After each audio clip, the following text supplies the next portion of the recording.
Спасибо. That's my Russian. Sorry, I don't speak Russian. I do speak 5 languages, but they are Western European. I speak Portuguese, French, Spanish, English, and a little bit of German and Italian. I wish I can learn Russian. That is why I want to become immortal, so that I will have enough time to learn Russian and Chinese and Hindi and many other languages. So thank you so much, Anna and Ivan, for organizing this. It is my pleasure. I have not been back to Moscow in 5 years since the pandemic. Last time I was here in 2019. I am an invited professor at the Higher School of Economics and also at the Moscow Institute of Physics and Technology. So before the pandemic, I would come to Moscow at least twice per year. Let's hope in the future everything gets normalized and I can come back again and learn some Russian. So I want to talk about my book, The Death of Death and Immortality, and what is happening. The reason I am here in Moscow is for this symposium tomorrow about science fiction, science and technology. And I will be talking about the death of death tomorrow, and I have 2 other presentations on Tuesday and Wednesday. This is in a conference center next to where we are now here. I love quotes of famous people, and one of the most famous Americans was Benjamin Franklin. And he said that there are only 2 things certain in life, death and taxes. And I don't like any of those. I don't like taxes, and I even like death much less than even taxes. I'm traveling continuously. Every week, almost, I am in a different country. And in January and February, I was in Vitalia, actually with Anna and with Ivan. We were in Vitalia. Vitalia is an experiment to make death optional. It's one of these pop-up cities in the world trying to make death optional. And I stayed in a beautiful house also with another Russian, and he organized Russian dinners. So we had some... He's a member of the community. Okay, so yes, he was my flatmate. We had a house there in Vitalia, which is in an island in the Caribbean. The island is called Roatan, which is part of Honduras, but it is independent in many aspects. So as you can see, it is a Los Alamos. The Los Alamos was the US project that developed the nuclear bomb, the atom bomb during World War II. So the same, but not for war, but for peace, longevity, and immortality. While we were in Vitalia, Brian Johnson flew in there for some of his longevity therapies. I also gave a presentation there and in many other places. I was also invited by the president of Argentina, who is actually a very good friend of mine. I have known him for over 20 years because I am also a libertarian, and we have a libertarian community in the Spanish-speaking countries. And so he invited me to his inauguration. This is in the government palace of Buenos Aires, Argentina.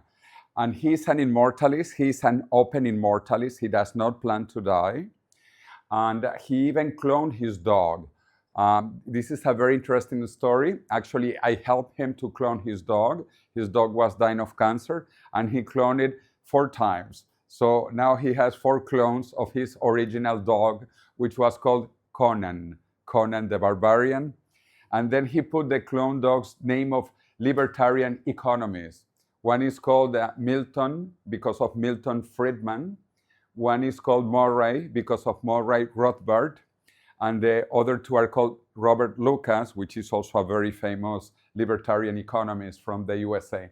Anyway, he's holding my book, and he has publicly said that it is his favorite book, which is incredible, that the president of Argentina, well, he invited me to his inauguration, so that tells you a lot. In La Nación, which is the main newspaper in Argentina, he said that his head books, his favorite books, is La Muerte de la Muerte. Actually, he came to the inauguration of my book when I did the presentation in Buenos Aires before he was president in Spanish. In the year 2019, I published my book in Spanish. I invited him, and he came to my book presentation. He has my book autographed before he was president. So I'm very, very proud. And he is an immortalist. Actually, we are trying to declare Argentina as the first country where aging would be considered a disease, but a curable disease. So this is very important, what we are trying to do in Argentina. But before Argentina, I was also in Saudi Arabia for the launching of the Evolution Foundation X Prize. This is the biggest prize in human history. It's a prize of $101 million with Peter Diamandis, who leads the X Prize Foundation, and with my friend Dana Marduk from the Middle East. This was in Riyadh, the capital of Saudi Arabia.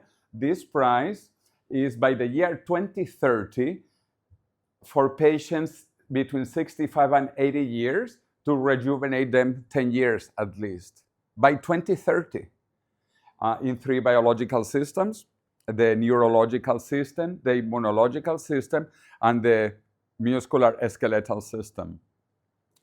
Actually, they are deciding the guidelines because this is unknown territory. And also they have reduced the ages now. They said now we have to rejuvenate people over 50. So they went down from 65 to 50.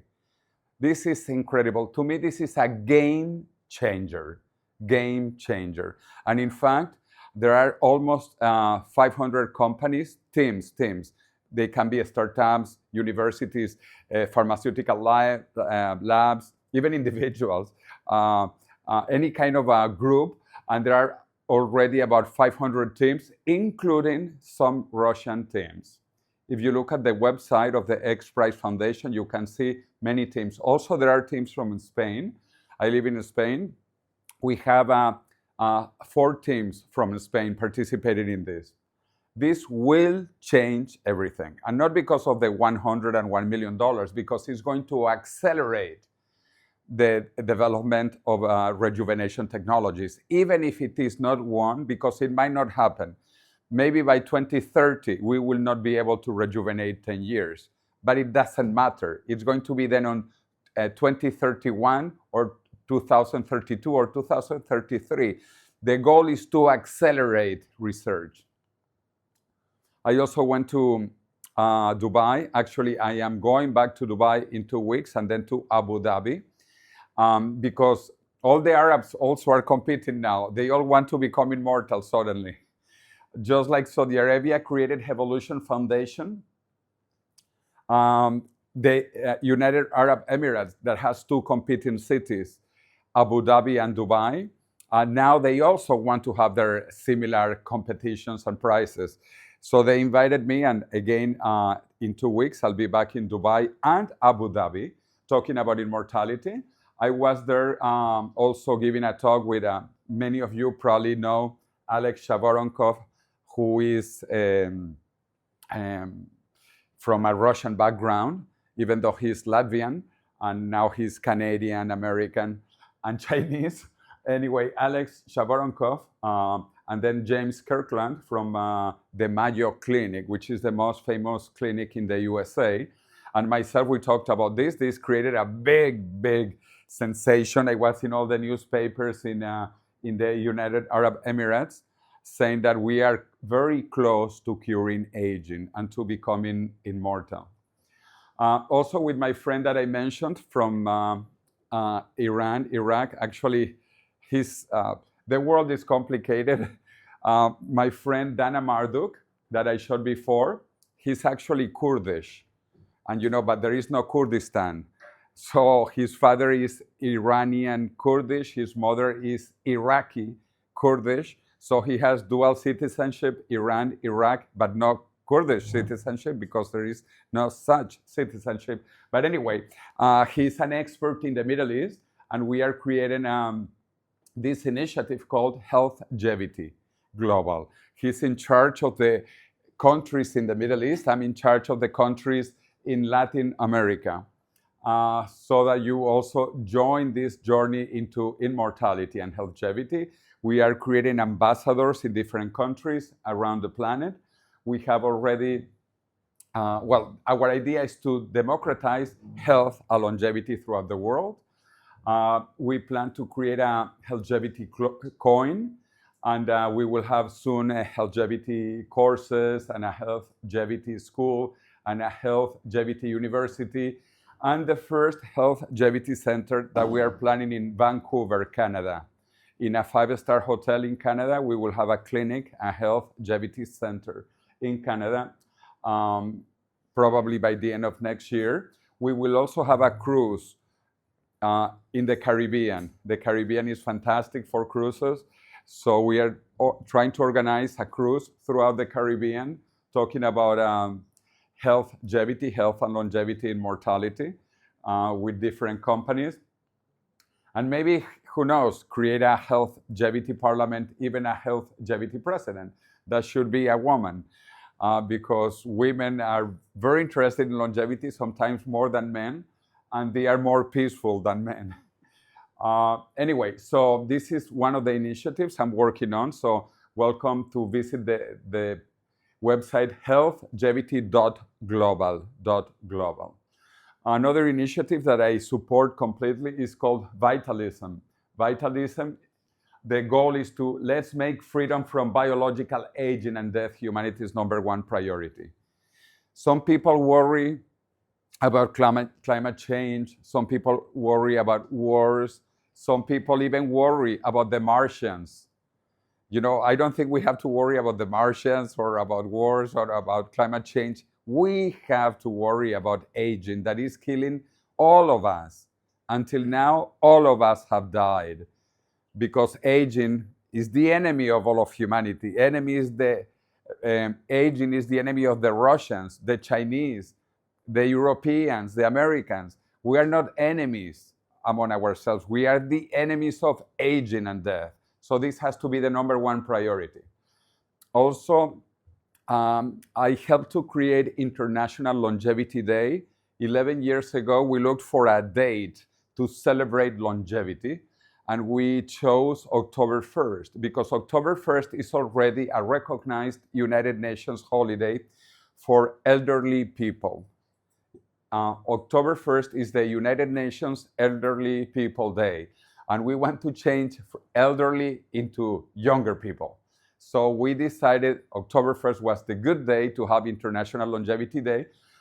This was from last year. We had celebrations everywhere, both virtually, for example, some virtual presentations and some physical presentations. This is my group in the headquarters of the European Parliament in Madrid. The European Parliament has offices all over Western Europe, and this was the group in Madrid. In fact, we began at the most famous building of Madrid, which is the City Hall. This is where Real Madrid, you know, the best football team in the world, celebrates. When the Real Madrid wins, which is all the time, they celebrate here. And that is where we began a rally for longevity. On October 1st last year, we had about 30 people. We had our balloons. Actually,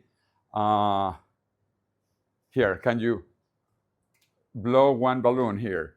Yeah, this, I have more later. But anyway, so yeah, inflate those balloons. It says stop aging in Spanish. The stop envejecimiento. The stop envejecimiento, stop aging in Spain. So we, envejecimiento, aging. So we had the Spanish flag, and we had last year 30 people. This year we had 100 people. And next year we plan to have 200, 300, 500. We don't know how many because this is growing. This is in the City Hall of Madrid. We went to the Comunidad de Madrid, which is like the state of Madrid. Madrid is both a city and a state. We went to the Congress of Spain. This is the Congress of Spain. And you can see us with the Stop Aging and the Spanish flag. Primero de Octubre, October 1st, International Longevity Day. And we went, as I mentioned, to the European Parliament headquarters in Spain. So we are pushing this also politically. And it had a big event on October 1st, just now this year, in the most incredible auditorium in Madrid, which is the auditorium of the College of Medical Doctors. So with medical doctors, we had this event about longevity and immortality. We are going to do it every year, and I want to invite you for next year. It will be 4 days next year, the International Longevity Summit. The first 2 days will be conferences, and then we will have 2 days of tours. We are going to go to the UNESCO World Heritage Sites around Madrid, beautiful places that you probably have heard of, Toledo, Avila, Segovia, etc., so that you get a little bit of Spanish culture besides the conference that will be in English and Spanish. It will be bilingual. Also, I support the Longevity Escape Velocity Foundation. I am a very good friend of the founder, Dr. Aubrey de Grey. Aubrey de Grey actually wrote the prologue of my book, The Death of Death. The prologue is by Aubrey de Grey. He has been talking about this for quite a few years, for over 20 years, since the turn of the century, from the 20th to the 21st century. He began to talk about biological rejuvenation. He was the first one that made it public in the news for the first time. And they have the Dublin Longevity Declaration, supporting research on biological rejuvenation. I have a similar declaration in Spanish, which is called the Madrid Longevity Declaration, and we are working together in the English world and the Spanish world, and you should have something in Russian as well. We should all work together because our enemy is only one, which is aging and death. That is the enemy of humanity. Also, I am one of the organizers of the biggest longevity event in the USA, which is called RAD, Revolution Against Aging and Death. This is very clear. Revolution Against Aging and Death. You are all welcome. It's going to be in July 11 to 14 in Las Vegas. If you haven't been to Las Vegas is an incredible place also. So come to Las Vegas and meet many of these people like Ray Kurzweil, Aubrey de Grey, Liz Parrish, who is the first person that has been rejuvenated in the history of the world through a gene therapy, myself and other people. Very interesting conference in Las Vegas. I was born in Venezuela.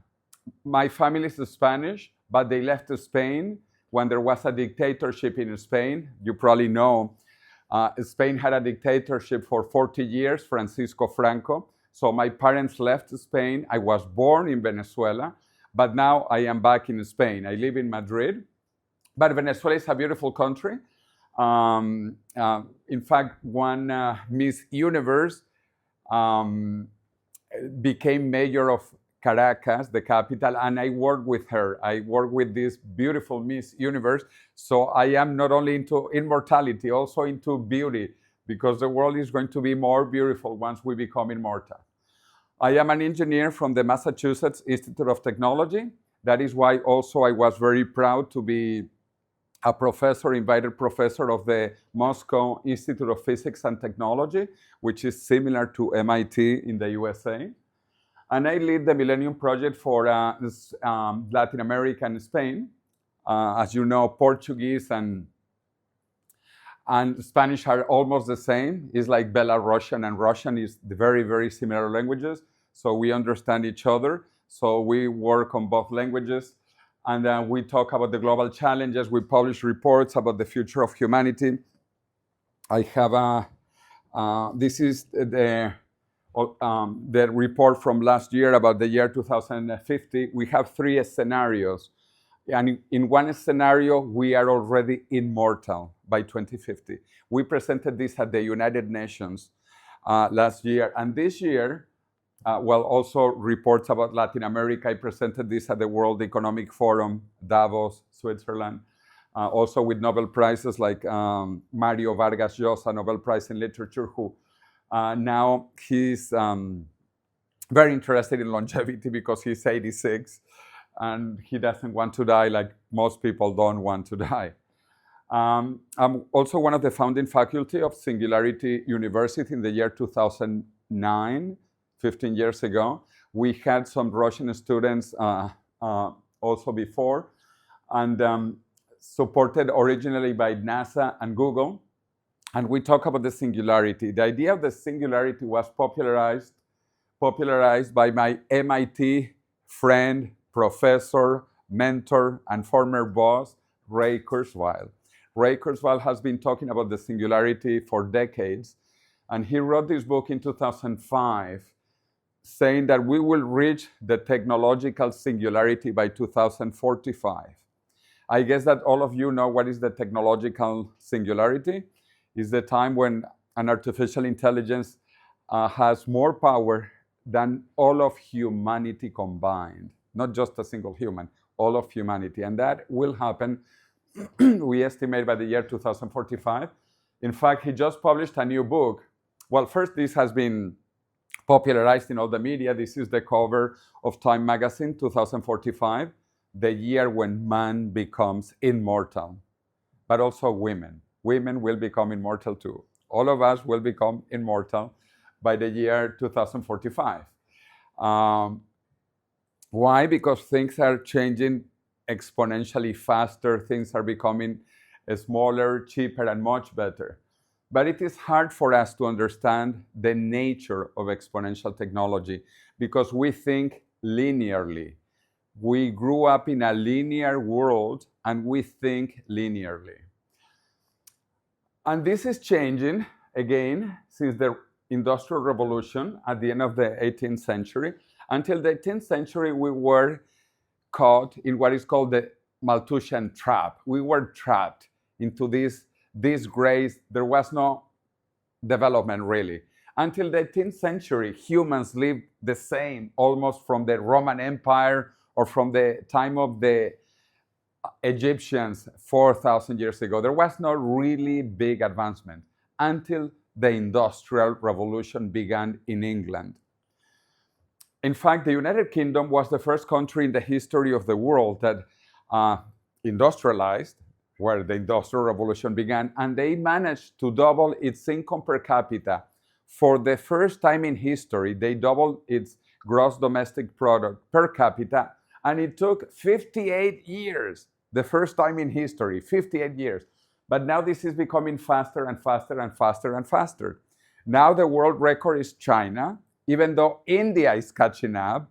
India now is hoping to double its income every 9 years, catching up almost with China every 7-8 years. The whole world is beginning to grow because now we know what works and what doesn't work. There is no excuse anymore to be poor. No excuses to be poor because we know what policies work. We have a lot of international experiences about this. However, the world population is declining in many countries, including Russia. If you look at what is happening, this is the population of the planet since the year 1800. We reached peak China last year. The population of China is going down since last year. Not only is it going down, it was overtaken by India this year, but the population of China will drop by 750 million people by the end of the century, unless we stop aging and death. The population of China is dropping very quickly. Imagine losing 750 million people. That is losing how many Russians? Russias, like 5 Russias will disappear from China because of the demographic implosion, not explosion, implosion in China. But anyway, even though the population is being stabilized and declining in many places, what keeps on growing is economics. The economic development of the planet is truly exponential. Since the year 1800, when the average income per capita around the planet was around $1,000. And that is the same as the time of the Roman Empire or as the time of the Greeks or the Egyptians. You know, we were all poor until the Industrial Revolution began. And then we went from 1,000 to 10,000, and now we are over $100,000 in some countries. In fact, in Europe, Luxembourg and Ireland have an income per capita over $100,000 per person per year.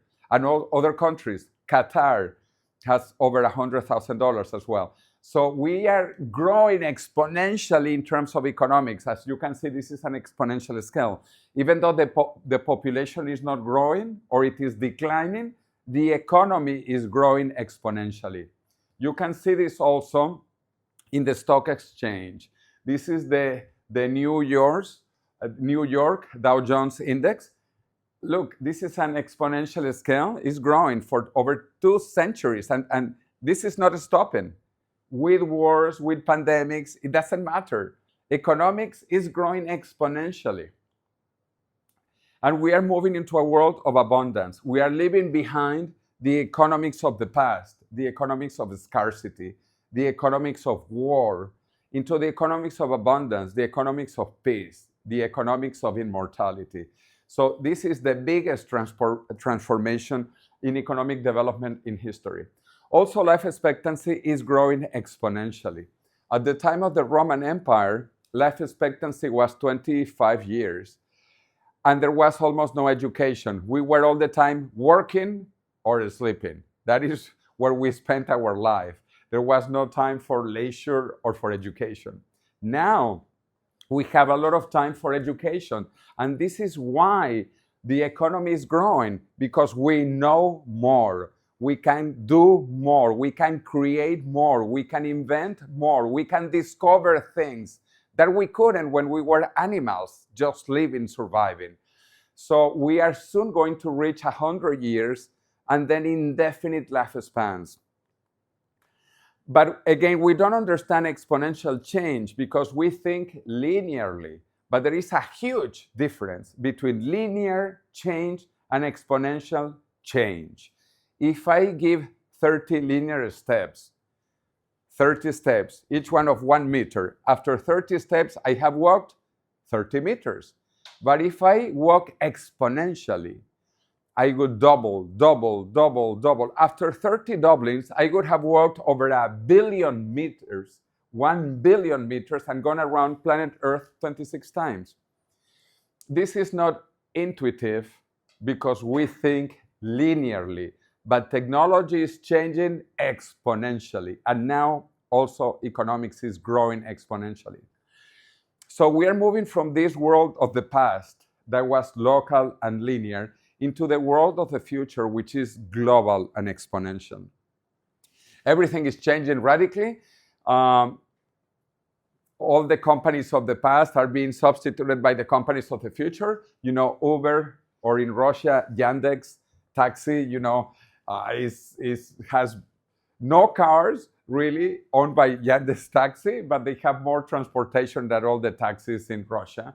Or Facebook, in terms of media, is bigger than all the traditional media companies. Or Alibaba or Amazon in the USA are the biggest sales distributor in their countries. Airbnb, the biggest hotel chain, bigger than Hilton, Marriott, etc.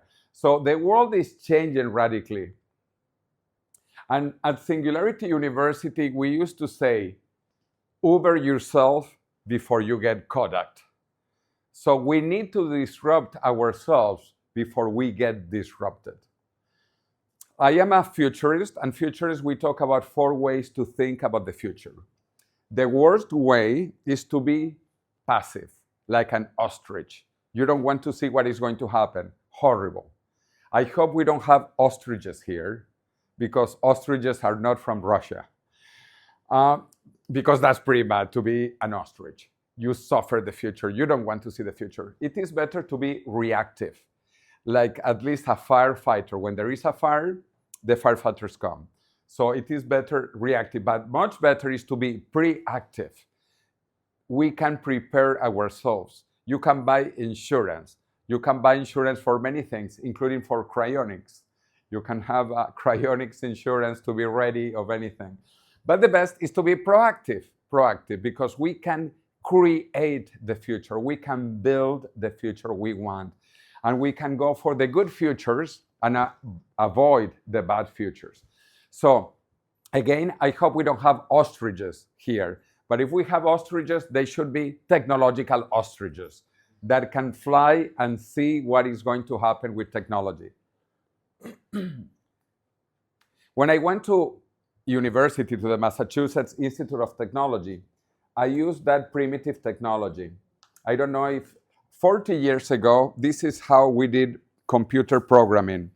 With that technology that I want to show you, because I used it. I used this. These were the punch cards. This had a capacity of 1K, because it is about 10 by 100. 10 by 100 is 1,000, 1K of memory. This was 1K.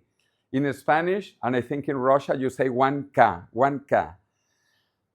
And you could not change it. Once you made holes in this, you could not change it. So a better technology that was not mechanical, this was mechanical, but was electromagnetic, was invented. And I have the first generation of floppy disk, which was 8 inches big. And this, at least you could change, because it could be erased and it could be written over again. But it was also 1K. The first generation was 1K.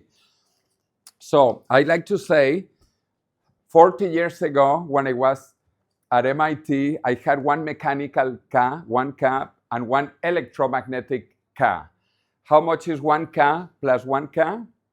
1 kaka. 1 kaka of memory. I used 1 kaka of memory when I was at the Massachusetts Institute of Technology. Fortunately, the technology kept on improving, and we moved from 1 kaka to, did people use this one?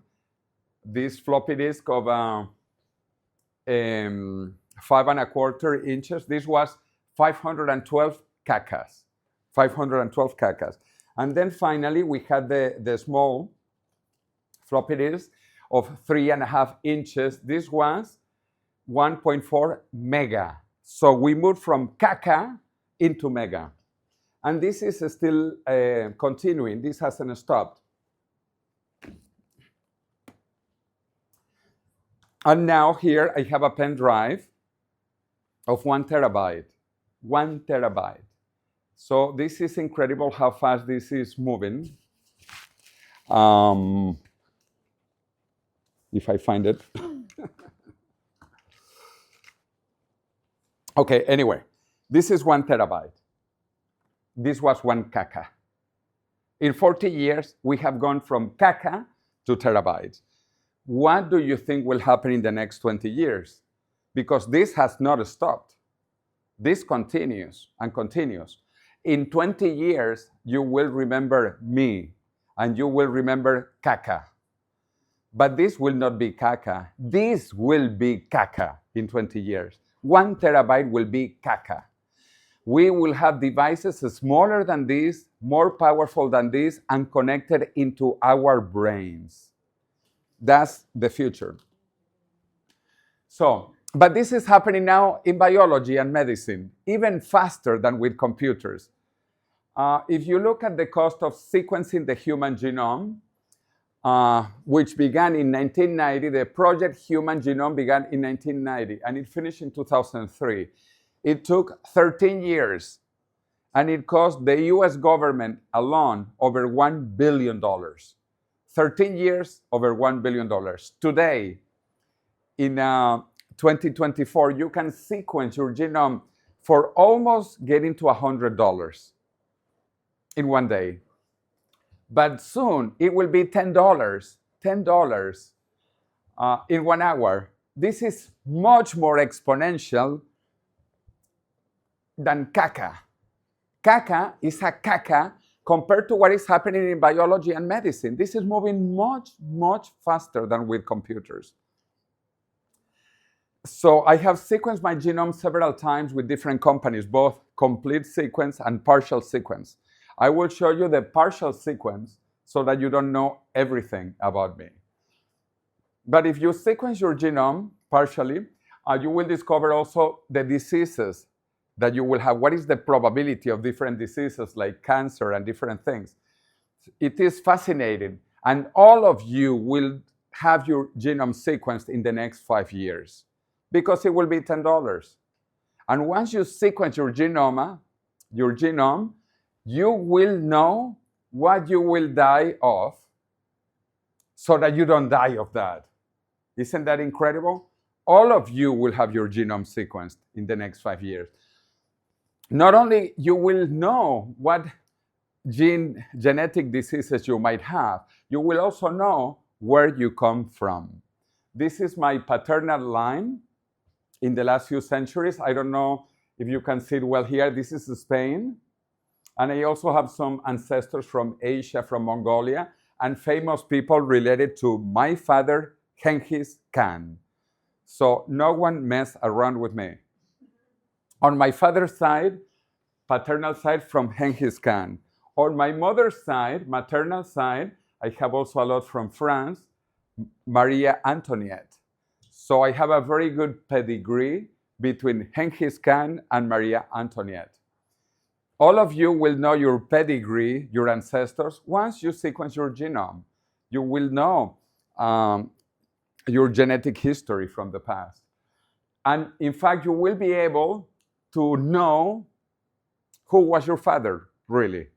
Okay? You will verify if your father was genetically your father.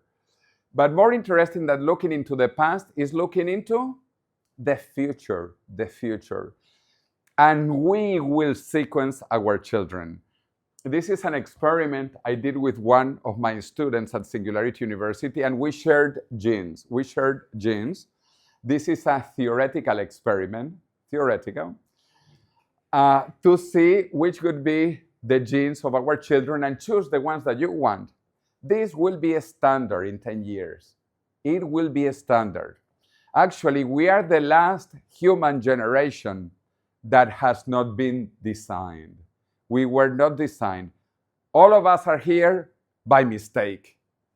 We were not designed. In the future, we will design our children and we will modify ourselves alive.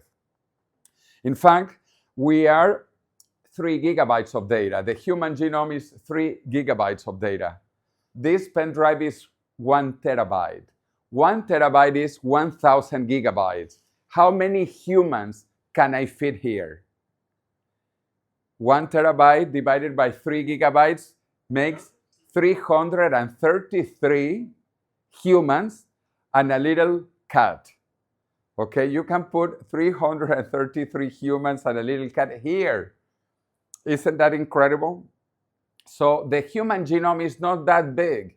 We are not that complicated. Don't think you are so complicated. You are just 3 gigabytes of data.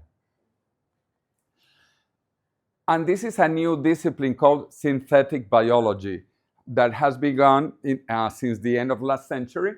And in the year 2000, biologists created the first artificial virus, because viruses also have genes, very small size, but they do have genes.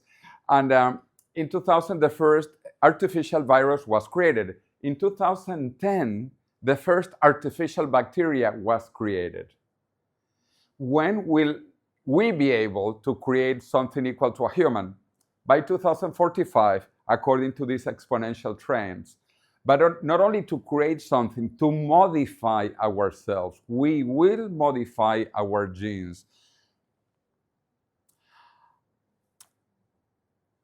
A few years back, 2008, 2009, I went to visit Sir Arthur C. Clarke, one of the most famous science fiction authors, who wrote Space Odyssey, 2001. And he's also famous because he wrote the 3 laws of the future.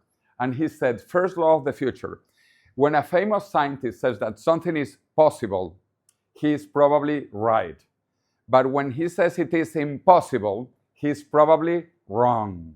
Second law of the future. The only way of discovering the limits of the possible is to venture past those limits into the impossible. And third law of the future. Any sufficiently advanced technology is indistinguishable from magic. So we are going to see magic in the next 2 decades. And if it does not look like magic, it is not advanced. Again, imagine when I was at MIT, I used Kaka. I could not even dream of 1 terabyte. I could not foresee this. In fact, I could not foresee I was going to have a mobile phone like all of us. The whole planet now is connected with mobile phones. I could not see this 40 years ago at MIT. So that you see what we are going to experience in the next few years. Again, 30 years ago, personal computers were just beginning. 20 years ago, cell phones went throughout the planet. 10 years ago, companies like Google, Facebook became truly global. What will happen in the next 10, 20 years?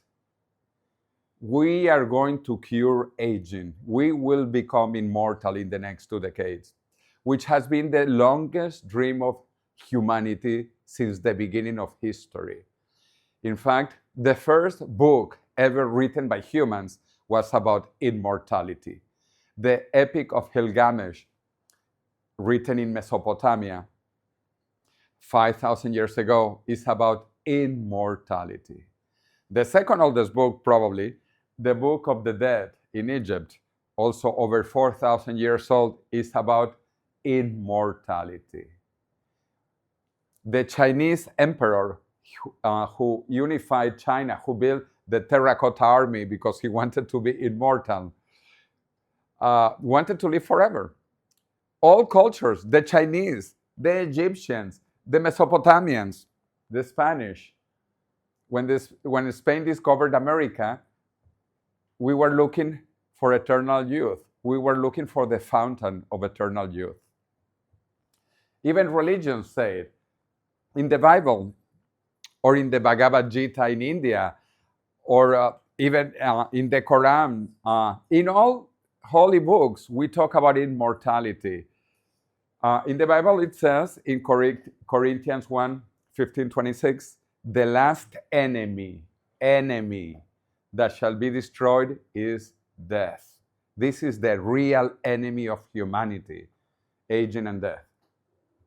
We just passed by this horrible pandemic, COVID. And since COVID, I couldn't come back to Moscow, sadly. If you look at the number one risk factor is your age.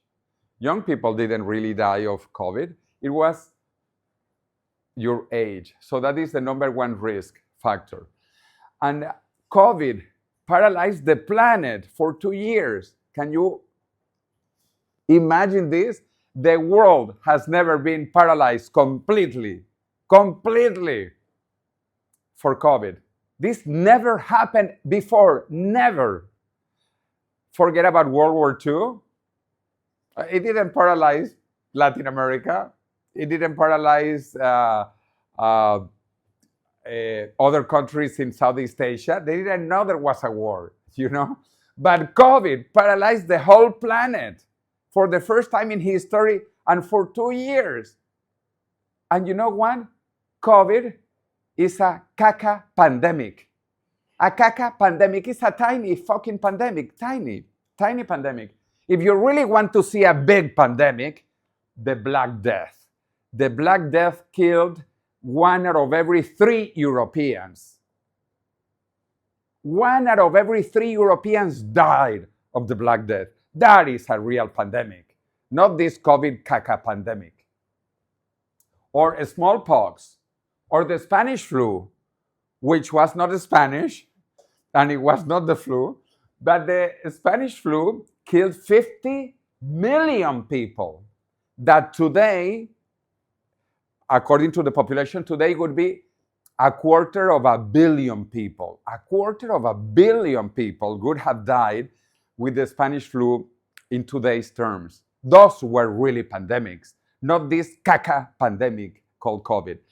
And I don't want to minimize, because no one who does not want to die should die. And every single death is horrible. And COVID killed between 10 and 20 million people died because of COVID, who were also older people, because the number one risk factor was age. But anyway, so let's say in the worst case, 20 million people. What is that in history? It's a caca. Even AIDS now has killed close to 40 million humans. These are real pandemics. But the biggest pandemic is aging. It kills 100% of us, 100%. 8 billion humans are going to die unless we stop aging. That is really a pandemic. That is the mother of all the pandemics, not COVID. So how could a caca pandemic like COVID paralyze the planet? And for 2 days, when it's a caca pandemic, we should get united and paralyze the planet until we cure aging. This is the truly biggest pandemic in history. Also, for all diseases, if you look at all diseases, what is the number one risk factor? Your age. For influenza, for cancer, heart attacks, Alzheimer's, number one risk factor is your age. So aging is the problem. And we have to look from this disorganized, sick care system today to a real healthcare based on the enemy. And the enemy is aging, and aging is at the center. Diseases are not separate. Chronic diseases all surround aging. Aging is the mother of all chronic diseases. The problem is not cancer. The problem is not Alzheimer's. The problem is aging. Aging is the real problem. So we need to attack aging, not COVID, not cancer, not Alzheimer's. Aging is the problem. Also, we have discovered a lot biologically. And aging and life expectancy is very flexible in the animal kingdom. Even among mammals, we are mammals. We have mammals that live only 2 years. There are some shrews and some small mice that live 2 years. Average life expectancy, 2 years. On the other hand, we have big mammals like whales. Whales live 200 years and more. Mammals, we are all mammals. All mammals share 90% of the genome. 90% between a mouse, a whale, and a human is the same. So why some mammals live 2 years and others live 200 years?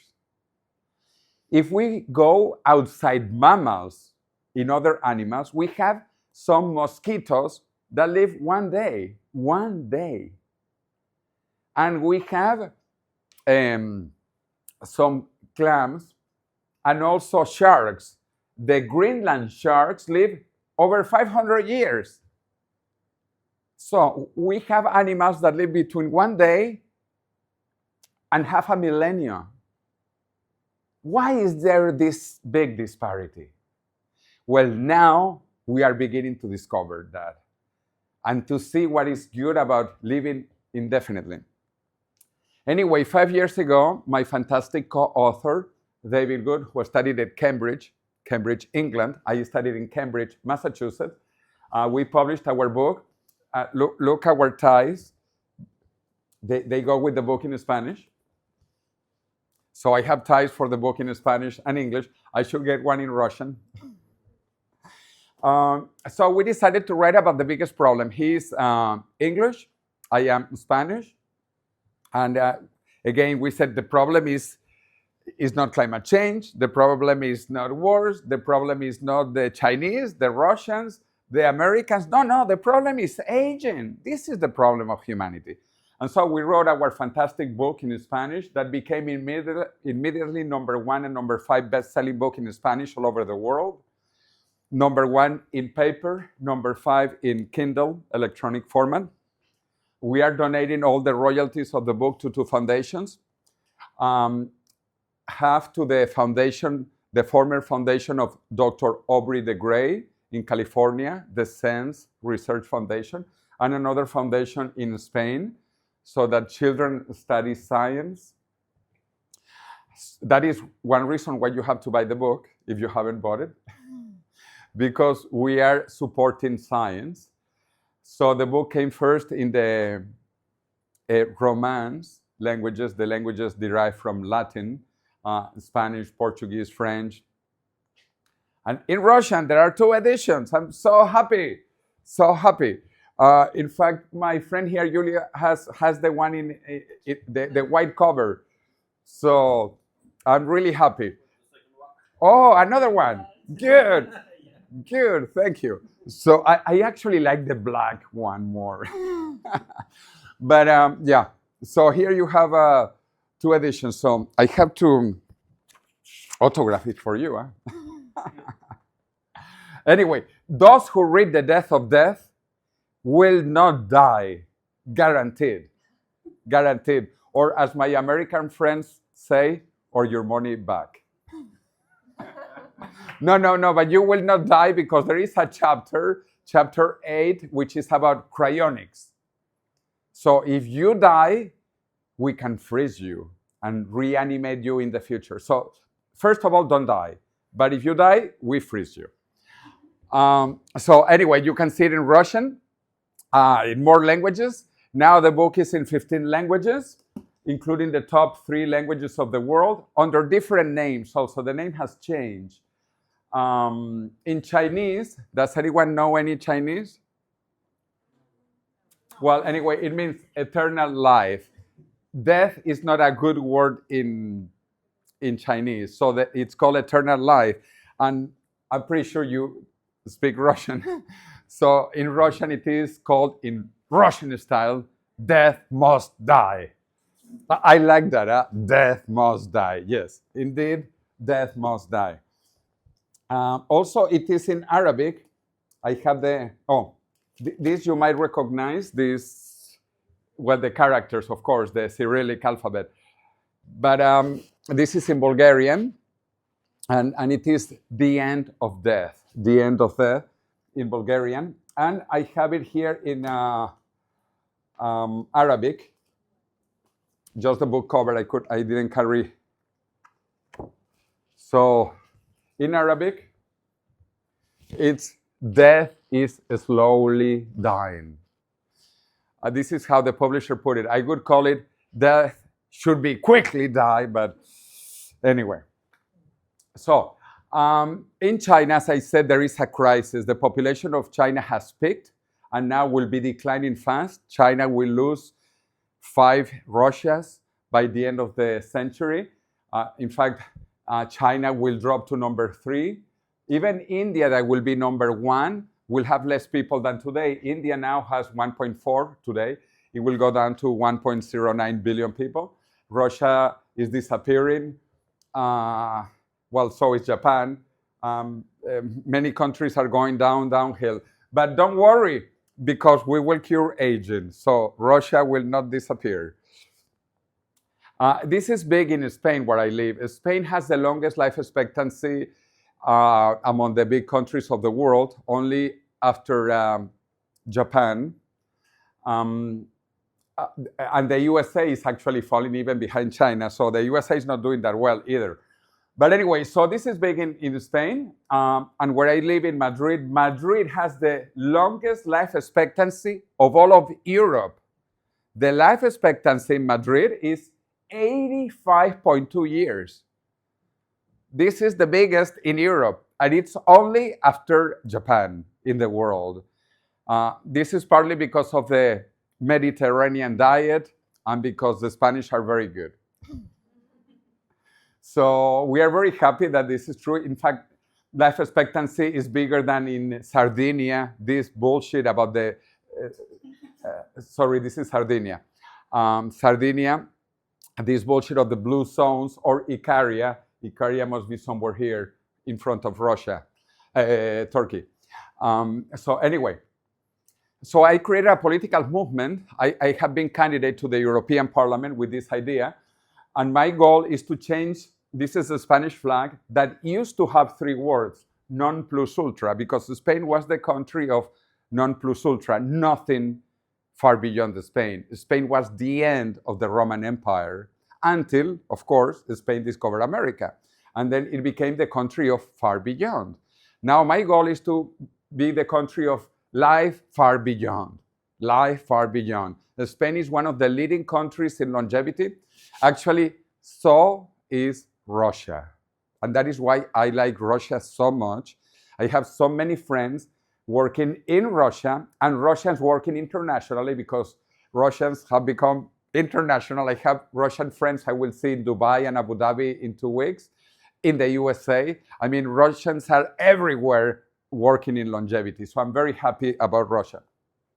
So aging is a disease, but it is curable. In the last 2 decades, scientists have been able to double the life expectancy of mice, multiply by 4 the life expectancy of mosquitoes, and multiply by 10 the life expectancy of some worms, like C. elegans.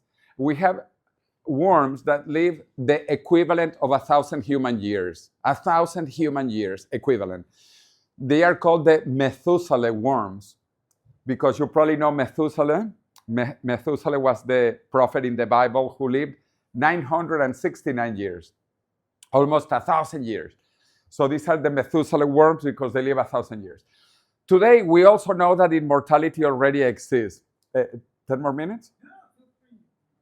No, because I saw you there, maybe present. But we are going to become immortal, so we have time. Okay, in the year 1951, a Black patient called Henrietta Lacks died of a cervical cancer. She was born in 1920. She died at age 31, at a chronological age of 31. Her cancer was studied by scientists, by the doctors, and they saw that the cancer kept on growing as long as it had food and water. It was on Petri dish. So scientists analyzed it, and then they saw, oh, the cancer cells don't die. They don't die. As long as they have food, and the body is the food of the cancer while it grows into metastasis, they don't die. Well, those cells are alive today. They are the most famous cells in biology. They are called HeLa cells because of Henrietta Lacks, who was that woman. Those cells, and the patient was born in 1920, so today is 104 years after that. Those cells are centenarians, but they reproduce like teenagers. They keep on growing and reproducing. So cancer cells discovered immortality. And cancer cells didn't go to the university. Cancer cells didn't go to MIT. In fact, cancer cells do not even know how to read. And they discovered immortality. That is why reaching immortality, once we understand the basis of biology, is going to be easy. Because even cancer cells discovered immortality. And you know, you get cancer in any part of the body. Any person gets cancer. So it is not complicated, you know? So we are very close to curing cancer in the next 10 years. Very close. And once we cure cancer, we also learn the secrets of immortality. But not only cancer cells are immortal, because you could say, oh, they are bad. In fact, they are bad because they are immortal while the rest of the body is the food of the cancer. But we also have good good immortal cells, germ cells, and all of us have germ cells in our bodies for reproduction. Germ cells also do not age. They do not age. The body has 2 types of cells: somatic cells, soma, body in Greek, somatic, body cells, and germ cells for reproduction. Germ cells do not age, and we all have germ cells. So we already have also good immortal cells, germ cells. The problem is that the somatic cells age. So we need to understand why the germ cells don't age, why cancer discovered immortality also, and how to stop aging of the somatic body cells. This is really fascinating what we are discovering. Additionally, there are some animals that are already immortal. You know, they don't age and die. Of course, they can always die of other causes. If a piano falls on their head, they die. Okay, but they don't age. They don't age. Also, not only hydras, also jellyfish. There are some jellyfish that are immortal, biologically immortal. So why also are some jellyfish that age and some jellyfish that do not age? Well, right now, scientists are discovering the causes. Why some jellyfish age and some jellyfish are immortal.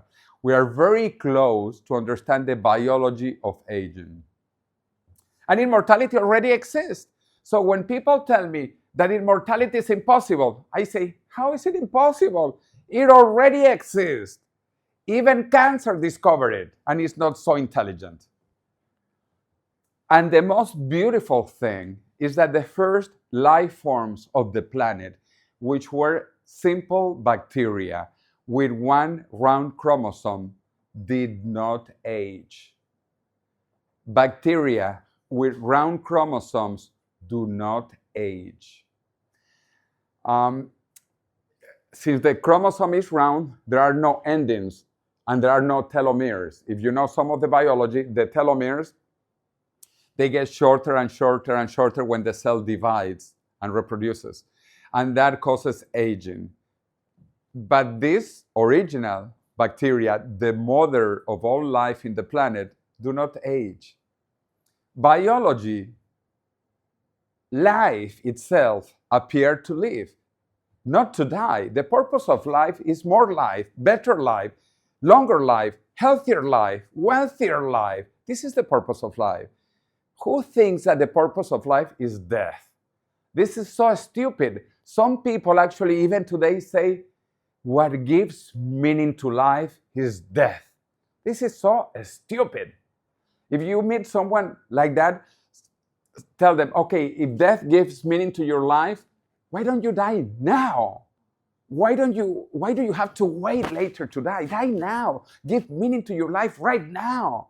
But this is so stupid. It's like saying divorce is what gives meaning to marriage. That's stupid. What gives meaning to marriage is marriage. What gives meaning to life is life, not death, is life. And again, remember this, life appeared to live. The purpose of life is life, it's not death.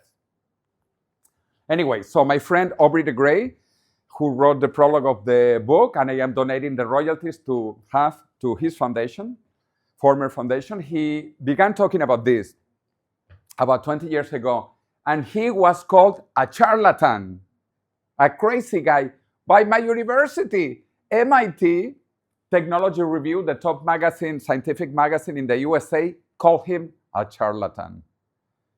In 2005, they put him in the cover of the magazine saying that this is bullshit, this is stupid, this guy is crazy. MIT Technology Review, what a shame, my university. But 14 years later, they apologized. The cover of MIT Technology Review in 2019, old age is over if you want it. This is an incredible change of paradigm in 14 years that MIT changed its view, and most of the world is finally beginning to understand that old age is over if you want it, So, German philosopher Arthur Schopenhauer said that all truth goes through 3 stages. First stage, it is ridiculed, like Aubrey de Grey is a charlatan, he's a crazy guy. Second, it is violently opposed because there are vested interests. In fact, there are vested interests on the death industry now. But third, it will be accepted as self-evident. I am looking forward to the year 2045 when we will have cured aging. And we will remember today how primitive we are today that we let people die today. How barbaric we are today that we let people die. So remember, in 2045, when we will cure aging, look at your pictures of today, so we can have some pictures later. Look at this video, and remember today when we were old today, because in the future we will be rejuvenated. We will be younger in the future. So, my dear friend, Ray Kurzweil, the popularizer of the singularity, in another fantastic book called Fantastic Voyage, Live Long Enough to Live Forever, he talks about the 3 bridges to immortality. We are not going to get to immortality directly, but one bridge that takes to another bridge that takes to another bridge. The first bridge was in the 2010s, which is do what your mother told you. Basically, eat well, sleep well, do exercise, don't drink too much, don't smoke, the things your mother told you, right? Bridge 1. In the 2010s, that takes us into the 2020s now, where we have the first biotherapies. Biology, we are learning so much. There are some therapies right now that are helping to extend lifespan. And that will take us into the third bridge of nanotechnology. So we will go from biotechnology into nanotechnology. Nanotechnology is going at the atomic level, at the molecular level. We will be able, with nanobots, nanorobots, go into our body and to clean the cholesterol in our veins, to clean the plaque in our brains so that we don't have Alzheimer's or Parkinson. So nanotechnology is going to go deeper and deeper, smaller into what we are, into biology, until then the 2030s with artificial intelligence also helping towards immortality at the latest by 2045. He just published that in his new book, The Singularity is Nearer, and he says again, I keep my dates. We will reach longevity escape velocity by 2029 to 2030 and immortality through biological rejuvenation in 2045. These are the 4 technologies that are leading us towards the singularity. Nanotechnology, biotechnology, infotechnology, and cognotechnology. Nano and bio are the hardware of life, the hardware. And info and cogno are the software of life. And 2 things will happen.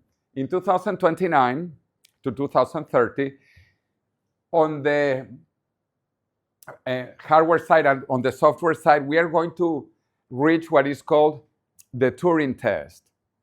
We will pass the Alan Turing test, and you will not know anymore if you are talking to a human or to an artificial intelligence.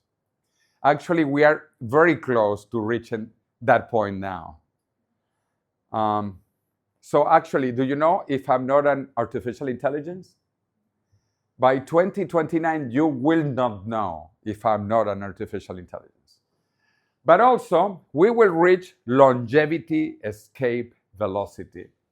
That means that if we make from 2029 to 2030, we will gain 1 year because life expectancy keeps on increasing. And then by 2030, if we survive, that will make us live 1 extra year and then 1 extra year. So we will be living sequencing the human genome chip. Or Tim Cook, the CEO of Apple, he said that Apple will be remembered not because of the iPhones. Forget the iPhones. That is a caca technology. The iPhones will, Apple will be remembered because of what they will do in health. And they are beginning with a health program very soon. But also, Jeff Bezos, the wealthiest person in the planet, together with Elon Musk, he put with other billionaires, among which there is a Russian, Yuri Milner. Yuri Milner, actually, he was the intellectual head of Altos Labs, a Russian, Yuri Milner, and he got also about $1 billion from Jeff Bezos, to create this company, Altos Labs, to cure aging. Well, anyway, this will be the biggest industry in the planet. That is why all the technology companies, Facebook, Apple, Microsoft, Google, Amazon, everything is moving into longevity. This will be the biggest industry in the planet. I don't know what you do, and I don't care. If you are not into longevity, you are not into the future. And you might die. So move into longevity, and also read The Death of Death. Remember, those who read The Death of Death will not die. Anyway, this is growing. This will be the biggest industry in the history of humanity. 20 years ago, it was just starting in the order of millions. Right now, it's in the order of billions.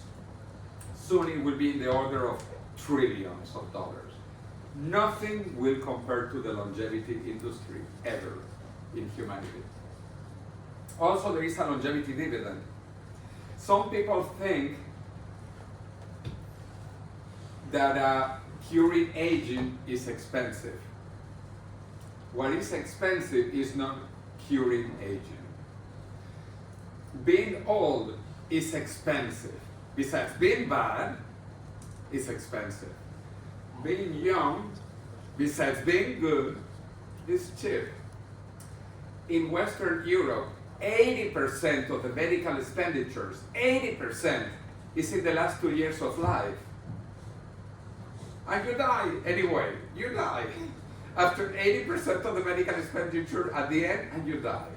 So now, instead of putting that money at the end, when you are going to die anyway, we can put that money at the beginning, so that you don't age. If you don't age, there are not those terrible medical expenditures at the end of your life. So this is what is called the longevity dividend. To be young and healthy is good.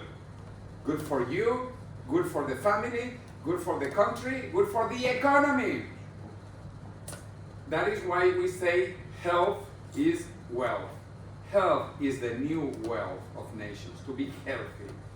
So this is a longevity dividend. Being young and healthy is good. Also, financially for the economy. I mentioned about the biggest prize in history with the Evolution Foundation. I know that is happening also in Dubai and in Abu Dhabi.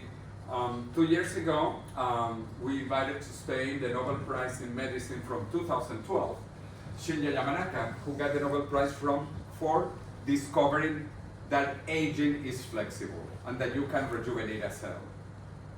Aging today we know is flexible. You can change aging. Actually, you can accelerate aging. I don't recommend it.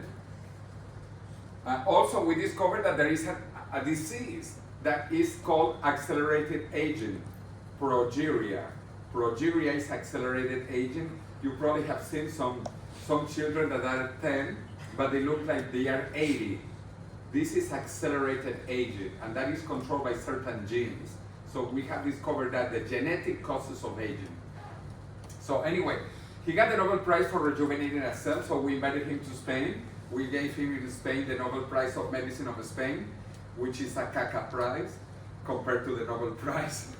It's only 10,000 euros as opposed to 1 million euros of the Nobel Prize. But anyway, it's a good prize. So he came to Madrid, and he rejuvenated just a cell.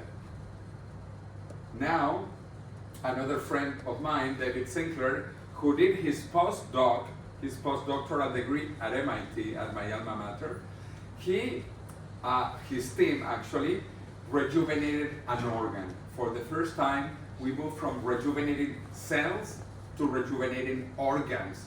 And that was in the cover of Nature magazine. They were able to rejuvenate the eyes of mice. Remember, mice are very close to humans. All mammals are very similar, 90%. So they rejuvenated the eyes of mice. They took mice that were about 80 human years old, 80, and they were blind. They had macular degeneration. They could not see. And they were rejuvenated. They got their eyes back of age 20. So their age move from age 80 to age 20. So this was the first time that it was proven scientifically that you can rejuvenate organs. Now they are doing the same with monkeys in Japan. In Japan, they are beginning to rejuvenate the eyes of monkeys, and I am convinced that in 2 to 3 years, the Japanese will be rejuvenating human eyes. And the eyes is just the beginning of the first organs that we're going to rejuvenate. Remember, we move from rejuvenating cells to rejuvenating organs, and then to rejuvenating the whole body, the whole body. So, forget about aging. Aging is the primitive state of nature. We are going to move into eternal youth. So I plan to be younger, but not with face up. I plan to be younger in the future because I believe in biological rejuvenation. Also because I want to learn Russian. Once I become immortal, I have enough time to learn Russian and also to travel into space. I have trained to be an astronaut to go to Mars in Spain. In Spain, we have a training agency working with the European Space Agency and with NASA to train astronauts to go to Mars. And you can see me here. I was part of the first Spanish team trained to go to Mars. I do want to go to Mars, but only when I am younger. To go beyond Mars, it's more complicated. And I recommend that you freeze yourself. And this is called cryopreservation, which is plan B. We can do this for space travel. You have probably seen that in many science fiction movies. But also, if you die now, you can be cryonically suspended. Well, first of all, I don't recommend you to die, now or never. Death is not good. But if you die, at least you should be frozen. And now we have this technology available. This began with sperms. The sperms were discovered to be frozen and unfrozen 70 years ago. Then, about 20 years later, the same could be done with human eggs and with human embryos. This is a standard. Many women do this now. They freeze their eggs. And then we have moved to embryos, tissues. We can freeze many tissues now. We can freeze corneas. We can freeze whole ovaries, not just the eggs, the whole ovaries. And also with animals, with certain animals, like rabbits and some mice and rats, we can freeze the kidney. But not just freeze it, unfreeze it and use it, implant it into a new organism. So this is just beginning. This was impossible until 70 years ago, but it's moving surely, step by step. So here I was invited by my friend Valeria, who is sitting there, and this was funny. This is the funerary funeral conference here in Moscow as a new alternative, because the two other alternatives are not good. To be buried and to be eaten by worms is not good. And to be cremated and to turn into ashes is not good either. And you are not recoverable. But if you are cryonically suspended, you can probably be reanimated in the future. I believe in this. Again, because it's science and technology, not because of a belief on a religion. No, because this is moving. This began, with sperm 70 years ago. In fact, let me tell you, 12 million humans, 12 million of us have been born after having been frozen. Of course, as an embryo, or as an egg, or as a sperm, but 12 million humans have been frozen already and were born and grown after having been frozen. Of course, we were tiny, but it doesn't matter. The principle is there. This is possible. I have no doubt that in the next 20 years, we should be able to reanimate, or 30 years, but this is coming soon. We will be able to reanimate those humans who have been properly cryopreserved. And now in Russia, we have two organizations doing that. We have CryoRoots, the first one, led by Valeria, and then we have Danila Medvedev. This was the old facility in Sergei Posad. And now there is, I'm not sure, where is the new place? Валерия, do you know Около Твери, 25 километров по Золотому кольцу. У нас тут большой криоцентр. Это другое место, да? Тверь. А это да, это старое, все сельхозе было. Да, Надо туда уехали 5 лет назад. Да, они, now they are in a different place. Yeah, and also, Kriya Rus is in Tver, no? Yeah, they divided, yeah. Тверь. And then this one in another place. Anyway, we have two facilities in Russia, and there are hundreds of people frozen in the world. In fact, we have 7 Spanish people. I have collaborated on those 7 patients, including one that is here in Russia. Because we don't have a facility in Spain, so we have to send our patients to other countries, and one Spanish person is cryonically suspended here in Russia. Anyway, many of these things, are based on the cosmism philosophy of the Russians over a century ago, which today in the West we call transhumanism. Transhumanism is science and technology to go into the future, because we keep on evolving, we keep on moving, we keep on transcending limitations, but we have to do this carefully. We don't want to finish like that. Humans have existed very little in our evolution. We have existed only for about 200,000 years in this shape and form. So what will happen in the future? It's going to be truly fascinating. It's incredible. So we have to meditate. I love to do meditation in any style, Hindu, Buddhist, any meditation, because everything has yin and yang. And this is the famous look of the world at night. And the Chinese, they have a beautiful phrase. They say, light up the world, don't blame darkness. So the problem is not darkness. Where there is darkness, we can change it, light up a candle to illuminate the world. I lived 3 years in Tokyo, and from Tokyo, I went a lot to Korea, South Korea. South Korea has the best internet in all of Asia. Actually, the internet in South Korea is better than in Japan. The best internet of all of Asia. On the other hand, there is North Korea. North Korea is the last country in the world still without public internet. The best internet? No internet. I'm saying this, where do we want to go? Do we want to go into the future, or we want to go into the past? So I want to finish with this Chinese word, which I love, which means crisis. When I lived in Tokyo 3 years, as I mentioned, I began writing Chinese characters. First I did it upside down, sideways. Now I do it properly. This word crisis has 2 characters. The first character means danger. But the second character means opportunity.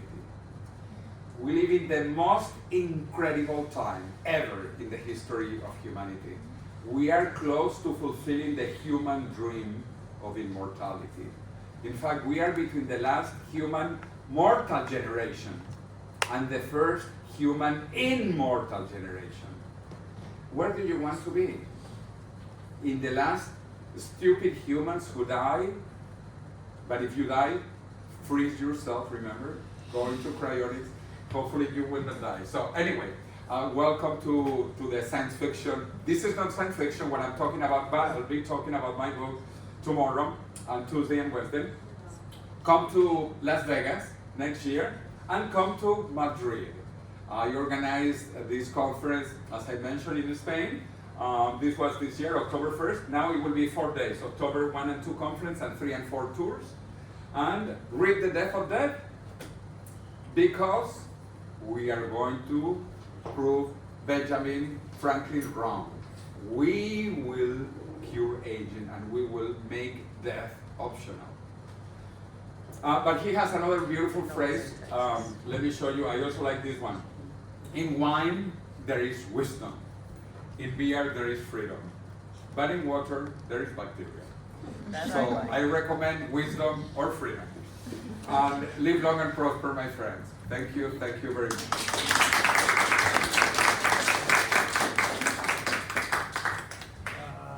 Yeah, thank you so much. It was incredible. So, how do you feel? Good. I'm ready for anything. We can keep going with questions. Of course. Значит, продолжим с вопросами. Сейчас я буду переводить.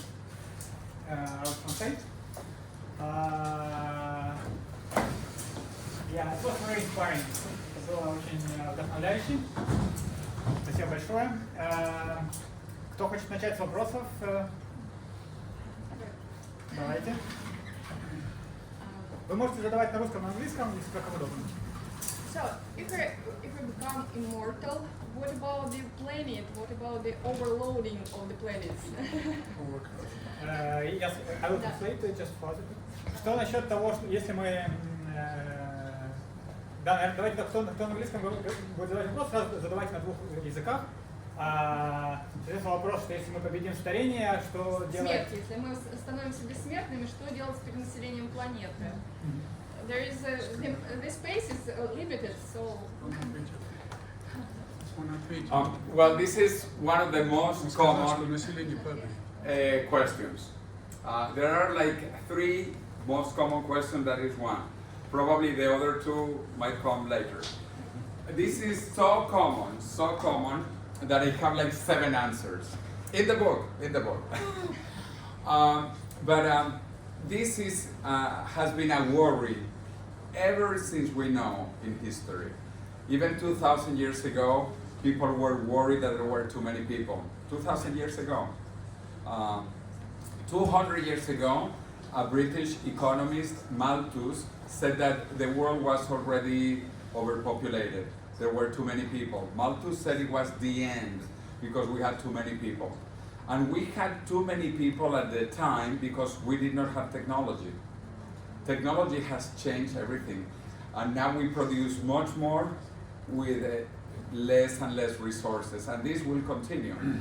In fact, there are calculations that the planet could have not billions, but trillions of people. And not just on planet Earth, but on other planets. We are going to colonize the system in about 20 years. But anyway, if you really believe in that, I can give you 7 answers, but another one. If you really believe in that we are too many, and that this is a problem, give an example and commit suicide. Eliminate yourself. Don't take it personally, and don't do it. But for people who say that we are too many, okay, maybe you are the problem. You are too many of you. We need to eliminate you. No. But so you understand, it's not true. It is not true that we are too many. In fact, we have evolved so much because we are more people. And people come with a brain. The brain is the most complex structure in the known universe. The brain helps solve problems. It is true we come with a mouth to eat and with an ass to scrape, but we come with a brain. The brain is more important than your mouth or your ass. So this is what makes us create, invent, discover. So we have advanced so much because we are many. And the problem is that we are not many. Russia is declining. China is declining very fast. That is the problem. That is what you should worry. I don't quote Vladimir Putin much, but I will say what he said going to universities. Go to universities, have children. Russians don't have children. You should do like Elon Musk. Does anyone know how many children Elon Musk has? Pavel Durov has 100 children. Who? Pavel Durov, the owner of Telegram. Ah, okay, I didn't know that. Good point. But no, Elon Musk has 11 children. 11 children with 3 former different wives. Well done. Так, я попробую это перевести, но информации очень много. Во-первых, Хосе сказал, что это один из самых популярных вопросов. Он сказал, что он приводит на него 7 возражений в своей книге. И, соответственно, первые аргументы, которые он сейчас перечислял. Первый аргумент был то, что люди еще 200 лет назад уже беспокоились о том, что уже наступает перенаселение, но оно так и не наступило. Другой аргумент был, что мы скоро будем исследовать космос и откроем для себя много возможностей. Третий аргумент был, что человечество очень умный вид, и вместе с развитием мы будем открывать новые технологии, которые позволят нам существовать без проблем. Другой аргумент был, что те, кому не нравится, может покончить жизнь самоубийством. И был аргумент, что на самом деле страны, такие как Россия и Китай, популяция наоборот снижается, у нас нет перенаселения. И что все заинтересованы как раз таки, в том числе, цитирую Владимира Путина, что все заинтересованы в том, чтобы население у нас увеличивалось. И также, что вот есть известные личности, такие как Илон Маск, у которых там 11 детей и никто не беспокоится. Все вспомнил. One more answer. Again, there are so many answers to that question because it's very popular. Those of you who know about economics, in economics, there is what is the most famous law of economics? The law of supply and demand. Supply and demand. When something is scarce, the price goes up or down? Up. And when there is a lot of it, it goes down. If you look at the price of humans, let's call price the salary, the equivalent of the salary. The salaries of humans are going up, up, up, up, up, up. What does this mean in economic terms? That we are very few. We are very few.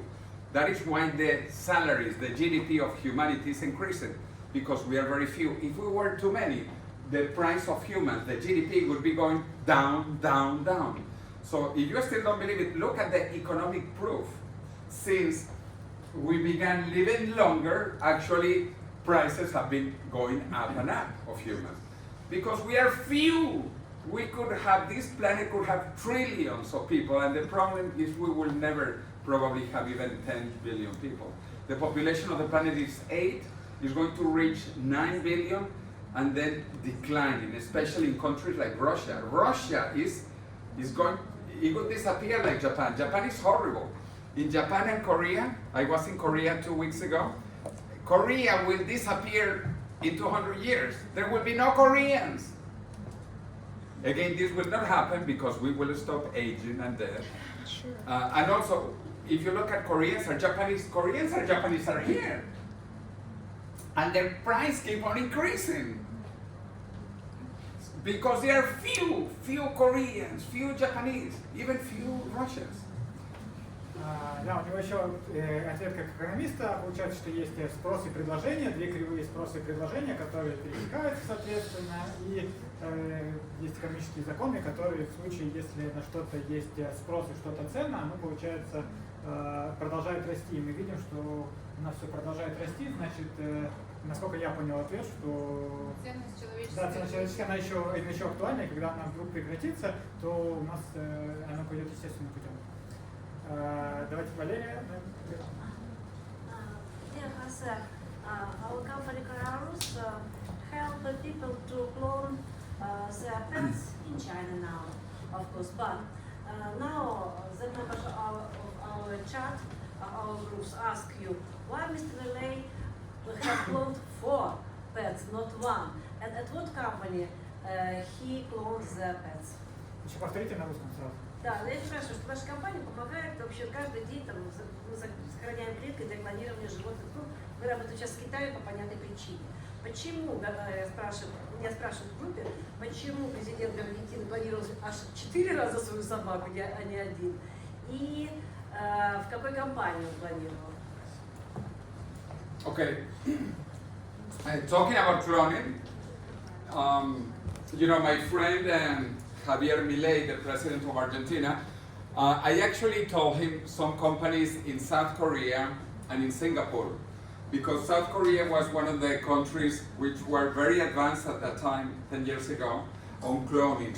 Actually, there was a South Korean scientist who said that he cloned humans. this at the end was not true, but what is true is that they are very advanced in cloning. They have been cloning dogs, horses, and many other animals. I also recommended Singapore because I have visited Singapore and they have an incredible cloning team in Singapore as well. But at the end, they opened a company in Texas, in the USA called Perpetual. It has the pet, or pet, a dog, a pet, Perpetual in Texas.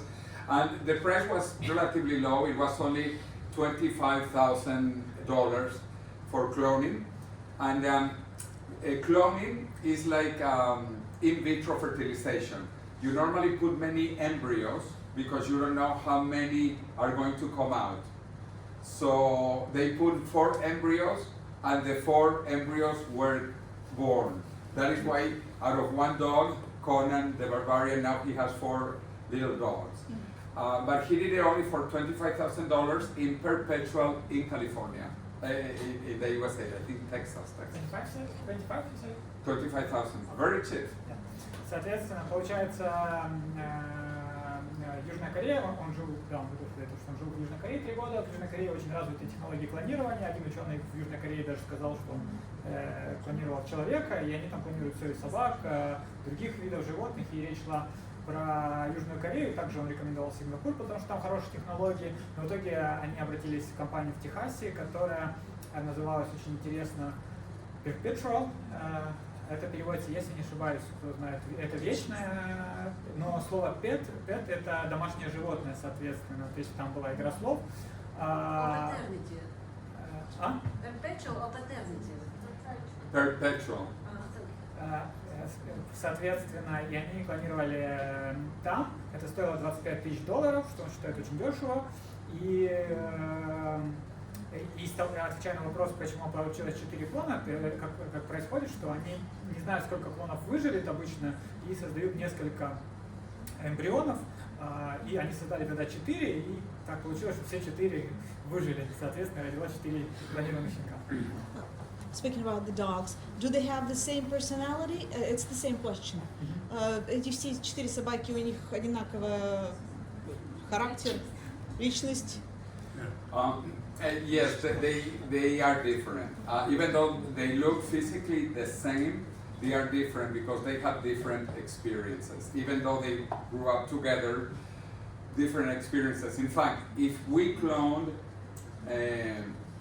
Adolf Hitler and we treated him well, probably Adolf Hitler could be good. You know, you are also part of your experiences. So those experiences are not the same. That is why cloning is not enough. What we need in case of dying, we need to be cryopreserved because actually we are more our brain than our clone. And I am a transhumanist and I believe that in 3 decades we will have optional bodies and we will have bodies with wings. We will have bodies with more eyes. Bodies to go into space, to fly, to swim under the water. So that is not important, the body. What is important is your mind, and the mind is not clonable. It can be preserved if you are cryopreserved, but the mind is not in your clone. That is why the 4 dogs have different personalities. Да, получается, отвечая на вопрос, что все 4 собаки имели одинаковую генетику, но из-за того, что у них все равно какие-то факторы жизни отличались, они все равно выросли разными и отличались от друг друга. И он говорит, что, соответственно, мы клонируем тело, но наше сознание, оно все равно будет уникально и не совпадать с сознанием клона. Если мы, например, клонируем Адольфа Гитлера, мы просто поместим его в другую среду, то скорее всего, будет совсем другой человек. Но мстить мы будем Also, biological twins, you can see biological twins from the same embryo, an embryo that separates and that are biologically the same, they have different personalities. Even though they have the same mother, the same father, they come from the same embryo, but they are different personalities. Да, он сказал, кстати, вспомнил, что близнецы, они тоже часто все равно имеют разные разных характеров. И интересно, я вспомнил, что он говорил. Он же говорил еще, что он считает, что в рамках нескольких десятилетий уже технологический прогресс дойдет до такого уровня, что мы сможем уже сами выбирать себе тела, и кто-то захочет иметь тело с крыльями, кто-то захочет иметь тело с другими улучшающими факторами. И единственное, что у нас останется уникальным, это наше сознание, которое он говорит, что обязательно надо криопрезервировать. Ну да, оно не клонируется, но его можно сохранить. Криопрезервировать. Окей. Так, Михаил раньше поднимал руку, да, давайте. I'm from Georgia. My name is Mikhail. Thank you very much for your lecture. It was very interesting. My question is, you mentioned some companies with quite huge funds. They are trying to solve this problem of aging. What do you think? What is the more perspective? Which one? They have chose different ways to solve this problem, but because they understand the different mechanism of our problem. Which one is more perspective? That's the first question. And the second is, are there any real technologies to increase lifespan? Значит, меня зовут Михаил, я из Грузии. Значит, тут упомянули несколько компаний, которые с большими, достаточно большими фондами решили выбрать способ решения данной проблемы. Но многие ученые понимают, как решать эту проблему по-разному, потому что им представляется механизм старения по-разному. Какая, по мнению наша, значит, является наиболее перспективной, какое направление выбранное наиболее перспективно, и на данный момент какие существуют реальные технологии продления lifespan, то есть продолжительность, не healthspan, чтобы мы улучшили свое здоровье. Спасибо. Okay, well, first of all, I went to Georgia 2 years ago. It was beautiful. It was in Tbilisi and in Batumi. And then last year, I went nearby. I went to Sochi. And then I walked from Sochi to the border. And then there is another country. Abkhazia. Abkhazia, yes. But anyway, so I've been... By Georgian, it's considered Georgia. That's right. It was part of Georgia. That's right. But yeah, there is a separate immigration. Anyway, so thank you for your question. And here, evolution to me is very important. As I said, close to 500 startups, universities, companies, individuals, big pharmaceuticals, hospitals are participating. They are trying everything. And this is what is so beautiful. You know, I am an engineer. And if I see something that works, that gives me hope. And I know that immortality is nearby. Cancer discovered mortality, as I mentioned. And we are going to discover what cancer discovered very soon. And there are several things that give us hints, like the telomeres. We have to elongate the telomeres, extend the telomeres. But then the Nobel Prize of Medicine, as I mentioned in 2012, did something even more interesting to me now, which is cellular reprogramming. We can reprogram the cell. And this to me is very deep to understand this concept, because your genome is the same now than when you were 20 or when you are 70. So if your genome is the same, why were you before younger, and why are you going to be older with the same genome? Because of different epigenome. Absolutely, absolutely. So that we are beginning to understand. So there are many things happening, and there are many hundreds of teams competing.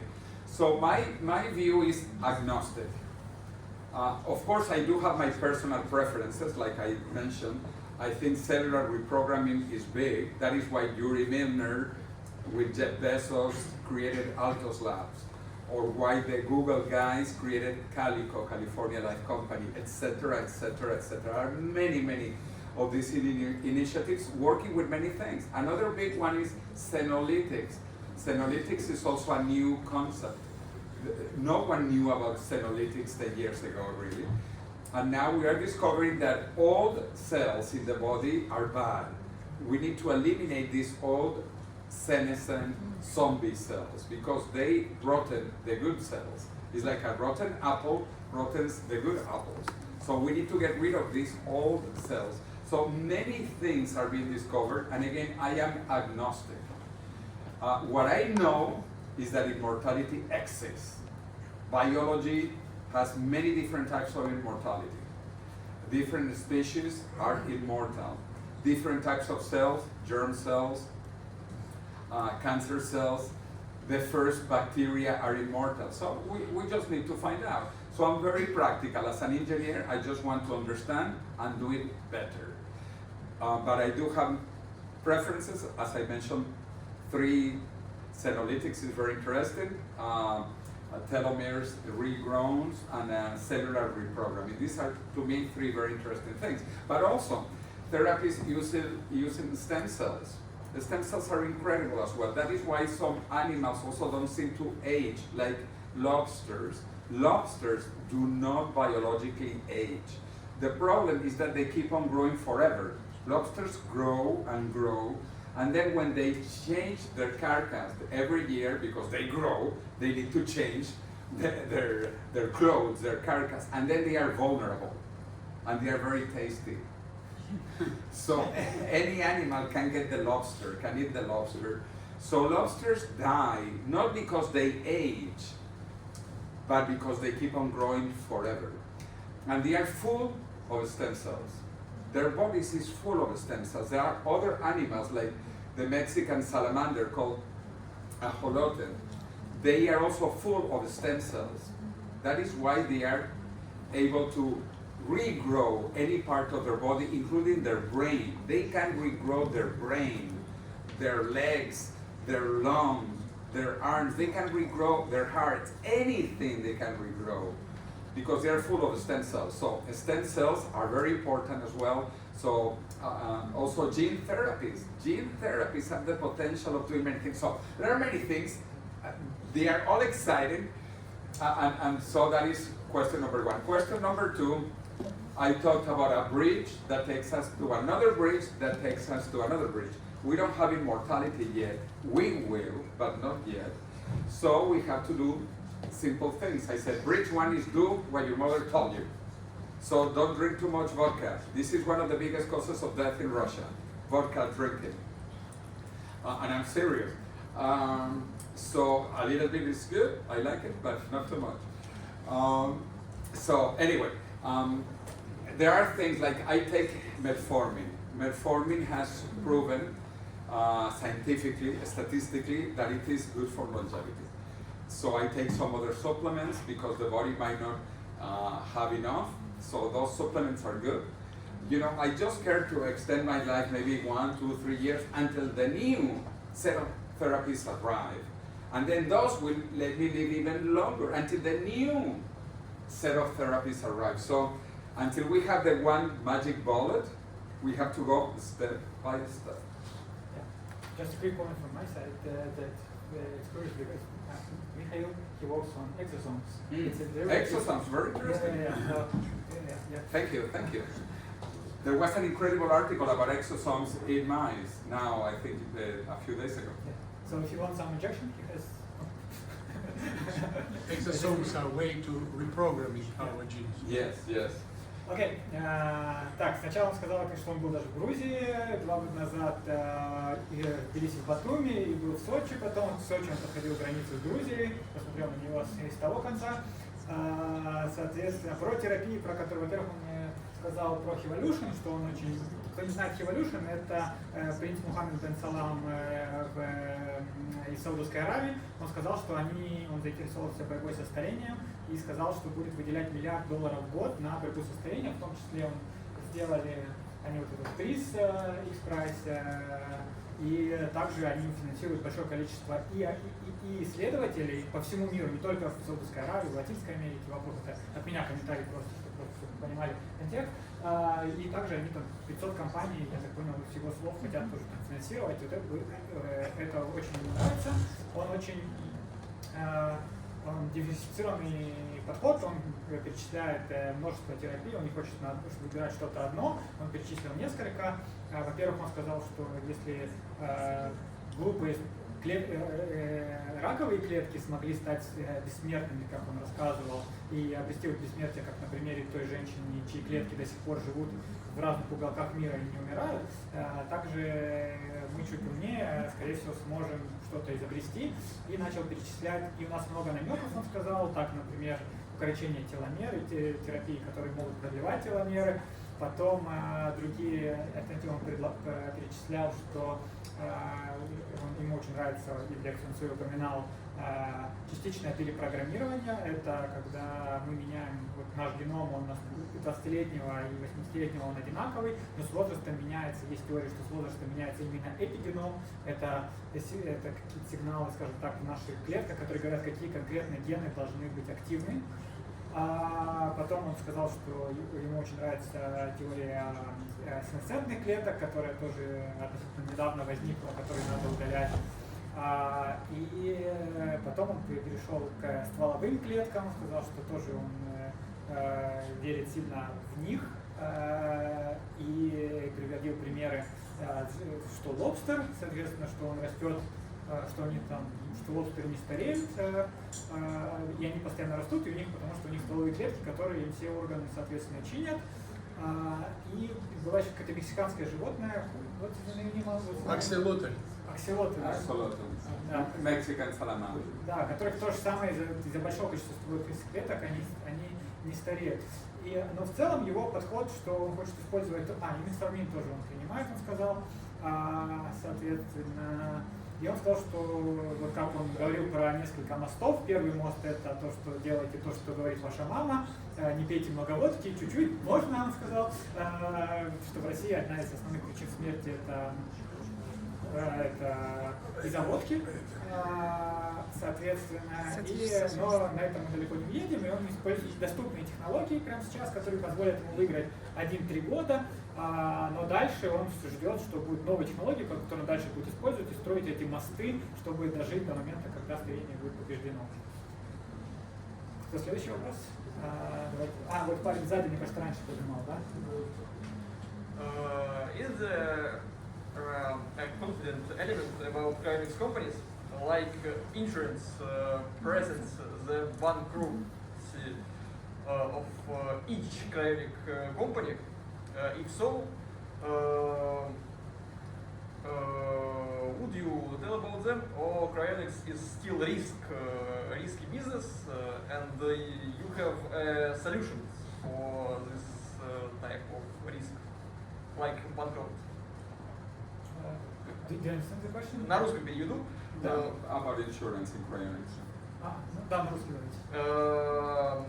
Присутствует ли у клинических компаний элемент уверенности такой, что страхует любую компанию и обеспечивает всем уверенность, и крионика является рисковым предприятием? Что вы имеете, я не совсем понимаю, вы имеете в виду, что... Сейчас мы поясним, мы недавно с директором обсуждали. Нет ли такой возможности, чтобы страховать клинические компании на случай различных непредвиденных обстоятельств для того, чтобы было более надежное хранение для пациента? Точно. Если что случится с компанией. Решения в мире. Да, по страхованию именно самих компаний, да? Да, именно по страхованию самих компаний. Is there any solutions to insurance cryonic companies themselves to make sure that companies survive until longer than average lifespan of companies? Yeah, okay, this is about plan B. Plan A is don't die. As Brian Johnson says, don't die. That's plan A. But if you die, you have plan B, which is cryonics. So cryonics is normally financed with insurance. And there are some companies that are beginning to sell insurance. That is number one. Number two, what happens to the companies is doing cryonics? Because when it began in the USA in the 1960s, the first person who was cryonically suspended in history was not Walt Disney. People talk about Walt Disney. He missed the opportunity for 1 month because he died in December 66 and the first cryonically suspended person was January 67, so for 1 month. Anyway, this person that was, who died and was frozen, he was just frozen in liquid nitrogen in January 67. He's still frozen, and the company that did it disappeared, but his children kept him frozen until a new company appeared, and he put it in the new company. And then the new company also went broke. So he went to another company which is surviving, which is Alcor. Alcor is now, I think, 50 years old, half a century. And Cryonics Institute is also about half a century old. So at the beginning, there were many companies that went bankrupt because there was no business model. Business model to make income and business model for preservation into the future. Now they have learned and they have created independent boards. The companies have a board that control what happens, and also they created, like in the new facility in Zurich, which is Tomorrow Biostasis, they have a company for the storage and then a company who sells the product. So they are separate. And the one that keeps the storage is a foundation fully funded for 100 years to keep the bodies of the people, even though Tomorrow Bio might disappear. So the bodies will be in storage for 100 years.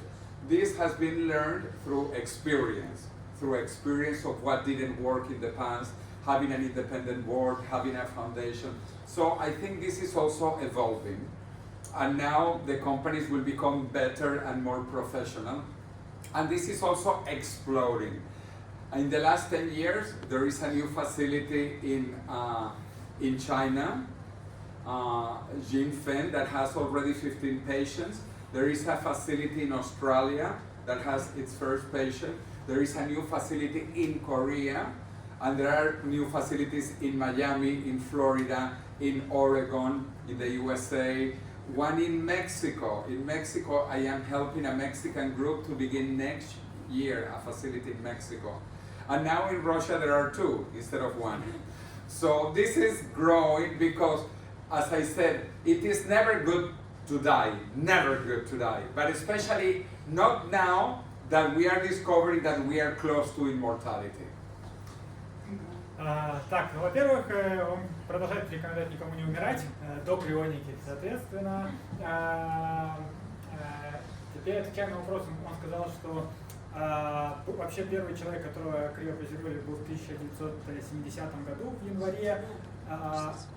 Да, все думают, что это был Уолт Дисней, но это был не он умер за месяц до первого человека, которого криопрезервировали.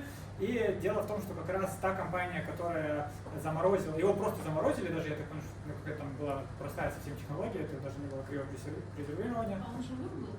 Не умер, он после смерти обычно делают, да, к сожалению. Соответственно, да, и та компания, которая его замораживала, она обанкротилась, и его дети позаботились о том, чтобы перевести его в другую компанию.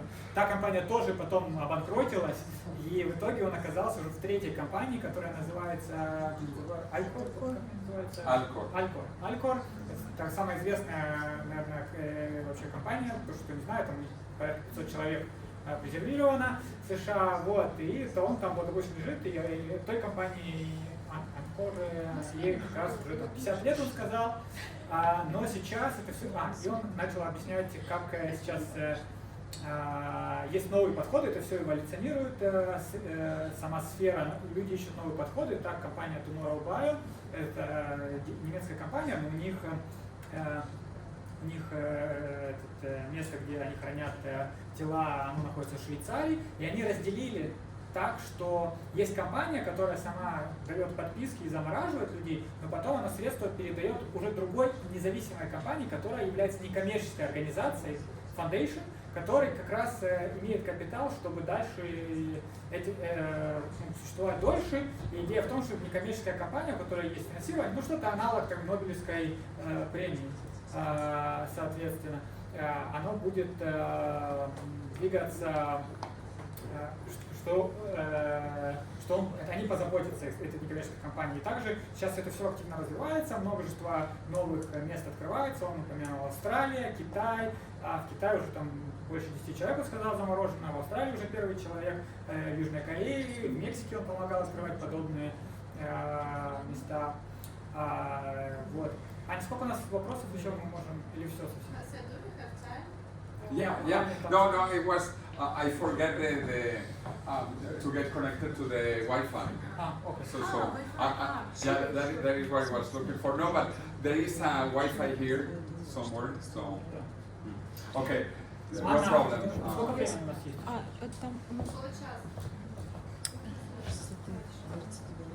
Because I'm waiting until I have the Wi-Fi in the brain. In the meantime, we have to use our devices. By the way, what was the implant on photography you have first? What? What was the implant on photography you had on your head on the first page? It's used for gaming. Actually, for Star Wars gaming. I forgot the name actually because it's pretty old. It's like 10 years old. Now there are many more sophisticated devices. And I forgot the name. Anyway, it just has one electrode. Now there are devices to play games that have 20 electrodes. Those are much, much better. And of course, Elon Musk is working on Neuralink. And Neuralink has already those little implants with 1,000 brain connectors. That is going to be very powerful, very powerful. Yeah. We have Russian Elon Musk here, Alexandra, she develops brain-computer interface as well. Yeah. So, Very good. Я пропустил вопрос и ответ, честно говоря, только конец его. Я не поняла, Маск уже что-то имплантировал, да? Я прослушал. Да, имплантировал. Да, нет, там, да. Alexandra, could you please introduce about your project, please, right now? It will be a pleasure. About clear interface. My company, your company, LLT company, called Credits and your companies actually, and we actually provide brain computer interfaces for mental control. Like you can use brain computer interface to control car, to drive, being inside car or outside car. And also we have brain computer interface for driving neuroplasticity. It is a positive technology for improving your brain using feedback, biofeedback, with artificial models. For sure. So that's it. So you're very welcome to join us somehow if you will. It will be fun. А переведите, на русский переведите тоже сразу, чтобы все остальные поняли. Люди все знают английский. Нет? Не все знают. Мы не слушали лекцию на английском языке. Ну ладно, хотите переводить? Ну давайте тогда быстро скажу. С нашей компанией мы делаем нейроинтерфейсы для когнитивной прокачки с верификацией по МРТ и по функциональным тестам. И те же самые девайсы для управления машиной, рукой. Вот, кстати, другая. Another founder, we have another founder who actually creating robotic arms. And we're going to join our technologies to use our brain computer interface to mental control their robotic arm. And the event is going to be in the 28th of November in Scotland, so you're welcome to join. Look what we are doing. Ну, в общем, Анна, у нее своя компания, которая делает роботизированную руку, и мы как раз хотим скрестить наши технологии ментального управления с помощью компьютерного интерфейса для управления рукой и не только. 28 числа мы будем показывать нейрогейминг Сколково, и вот мы успеем сделать с вами. And I have to say that everybody knows Elon Musk, me either, personally, But I have to mention that Elon Musk is just kind of reproducing technology which has been developed 20, even more than 20 years ago. And I have a friend, Professor Иберо, who was in Duke University at that time when they were developing the ingredient printed with interface. But the game changer is actually artificial intelligence, which makes us able to recognize 30 patterns, mental patterns to control. And Elon Musk himself, using immediate brain computer technologies, can recognize just 8 patterns. And we can do more than 3 times better. So I'm better than Elon Musk. So, Russia will be taken.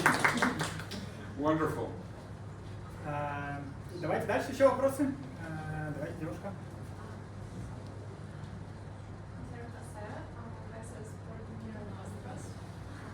Muy bien.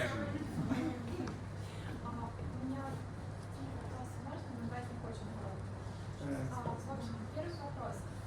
Что вообще происходит с поп-культурой в последнее время? В плане того, что недавно была приятная дискуссия в комментариях в Телеграме. Вот, например, пришел к ним субстанция. Субстанция нам подает то, что если ты хочешь что-то вколоть в себя и омолодить, то это плохо. Не делай так. Это подается нам соусом любви к себе, как будто любовь к себе не значит желать стремиться к здоровому. И это не единственный пример, такого сейчас очень много, желания смерти или омоложения, наоборот, подается как что-то такое плохое, злое. Я не люблю прощать азиатскую культуру, там немножко не так, как про Запад больше говорю. В общем, откуда оно идет и что с этим делать, и насколько это серьезно, потому что это серьезно. Давайте начнем с этого. Это первый вопрос, да? Окей. На английском зададите или на испанском? На английском, на английском. Вы зададите, можете задать? Или мне перевести? So, Have you watched Substance? Substance. There was a movie. Substation? I'm not sure. Yeah, I'm sure. The name of in English. Okay. No. Okay. So, never mind. So she says that at current current culture, these movies and arts and whatever that shows fight against aging or immortality and wish of immortality from negative side. And especially there was a recent movie Substance, I'm not sure the name in English, but where it was Demi Moore, old Demi Moore, was looking for young, and it was shown in very negative, that she wished to, from love to hero, she wants to defeat death and be younger again, and it was like shown in very, very, I don't know, like not attractive way for people to fight aging. And we see one example from my side in second Avatar, the people who was looking for immortality from these whales, there was like bad guys and they were killing some animals, Well, why those examples around us, and what can we do about it? Yeah, well, first we are going to talk about that in this science fiction symposium, because science fiction is very good to open up possibilities. But most of the science fiction that goes into movies in Hollywood or here scare us. They are like dystopias. Why? I think because it sells more. Sadly, it sells more. Bad news sells more than good news, because we are biologically evolved to worry about fears. Good news don't kill us. Bad news might kill us. So bad news are multiplied 10 times more. That is why we take more attention to bad news. And that is why the movies and everything mostly is bad news. Terminator, robots kill us. The Matrix, we become energy sources. And many movies about immortality, they look, it's bad. But I think we will eventually see that this is health. Like everybody wants to cure cancer, right? Everybody wants to cure cancer. everybody wants to cure Alzheimer's. So everybody would want to cure aging. Aging is the mother of cancer, Alzheimer, and all chronic diseases. So maybe we need to sell it a bit different on one side, and also we need to change our mental chip. Because our mental chip is that we have to worry. And I think this is the biggest opportunity for humanity.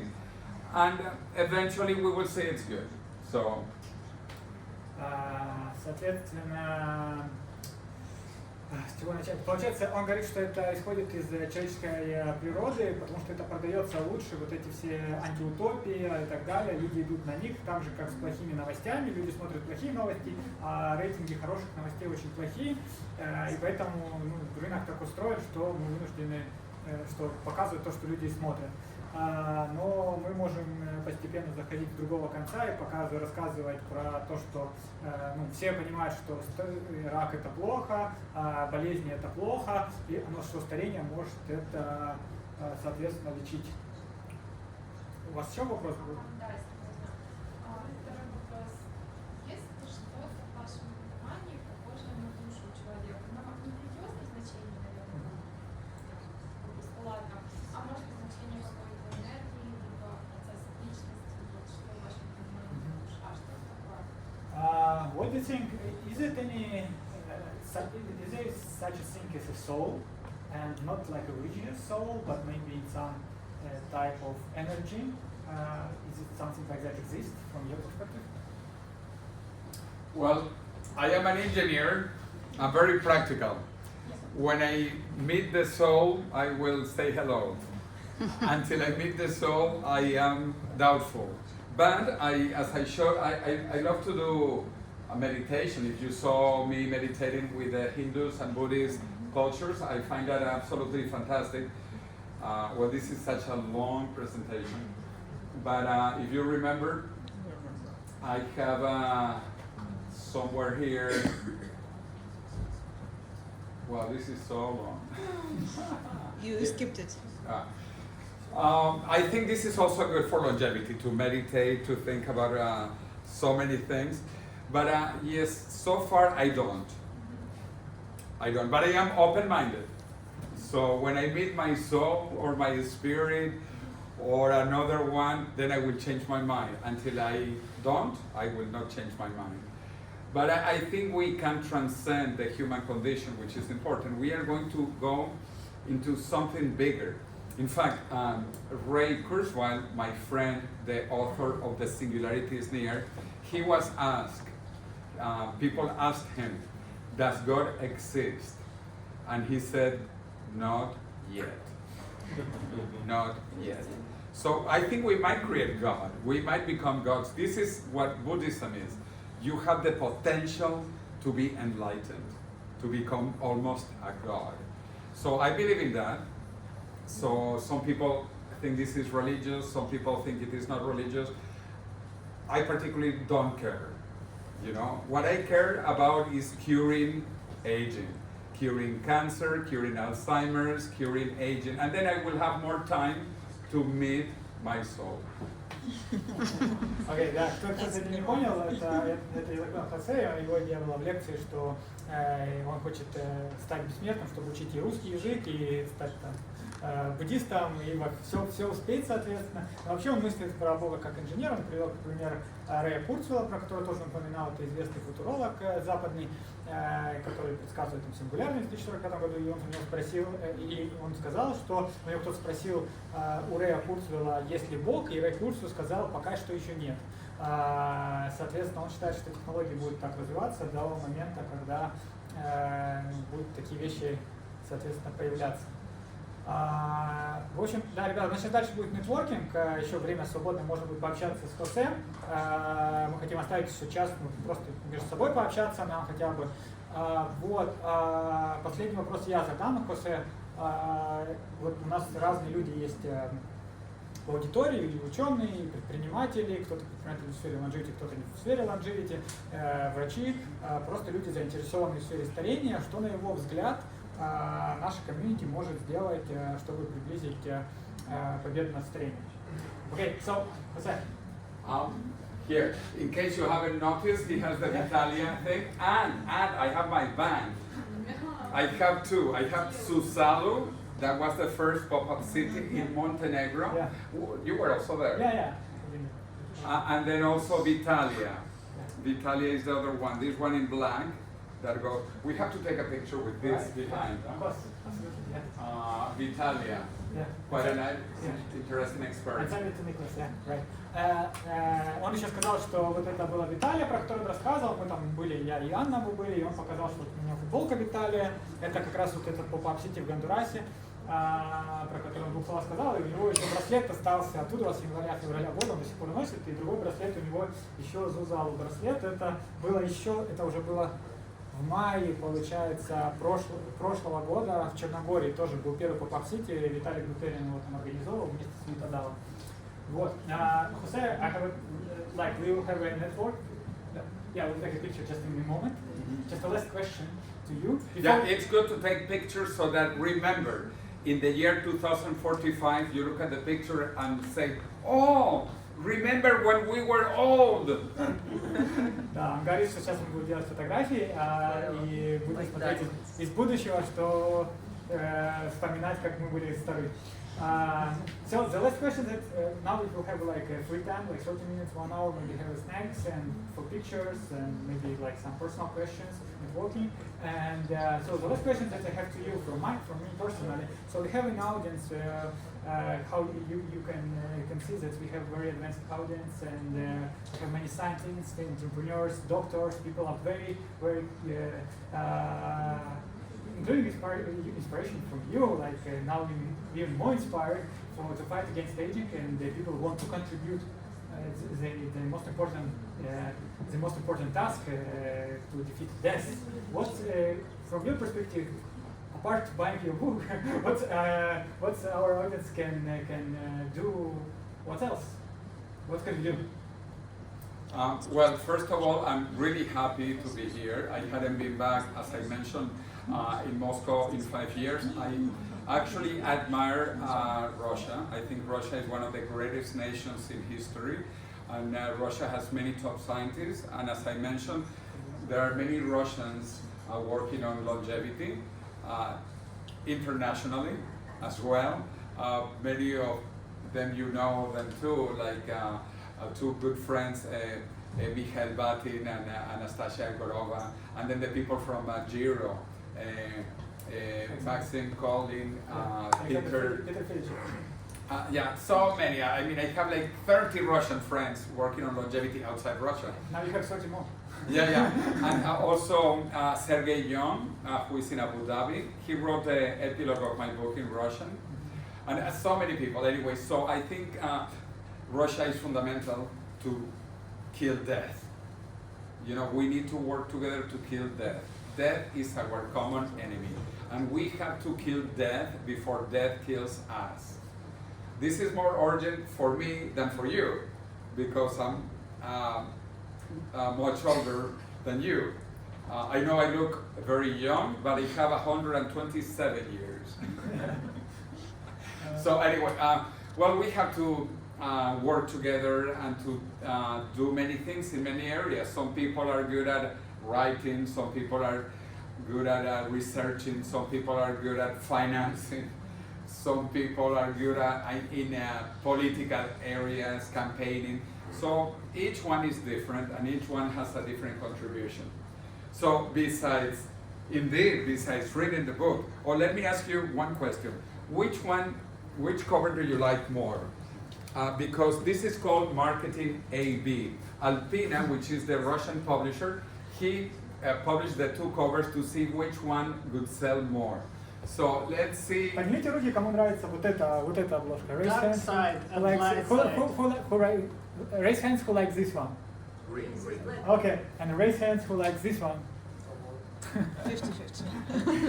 So girls like the light, boys like the dark. But let me tell you, the numbers so far is black is about 70%, and white is about 30% of the sales. The same book, huh? Just the same book. So it's quite interesting. Amazon, I just bought on Amazon 5 minutes ago. It doesn't give you that solution. It only gives you that black one. But Amazon where? Because Or there is is, Italy, Italian. okay, because there is no Amazon here. Okay, I don't have books. I just have one copy in English.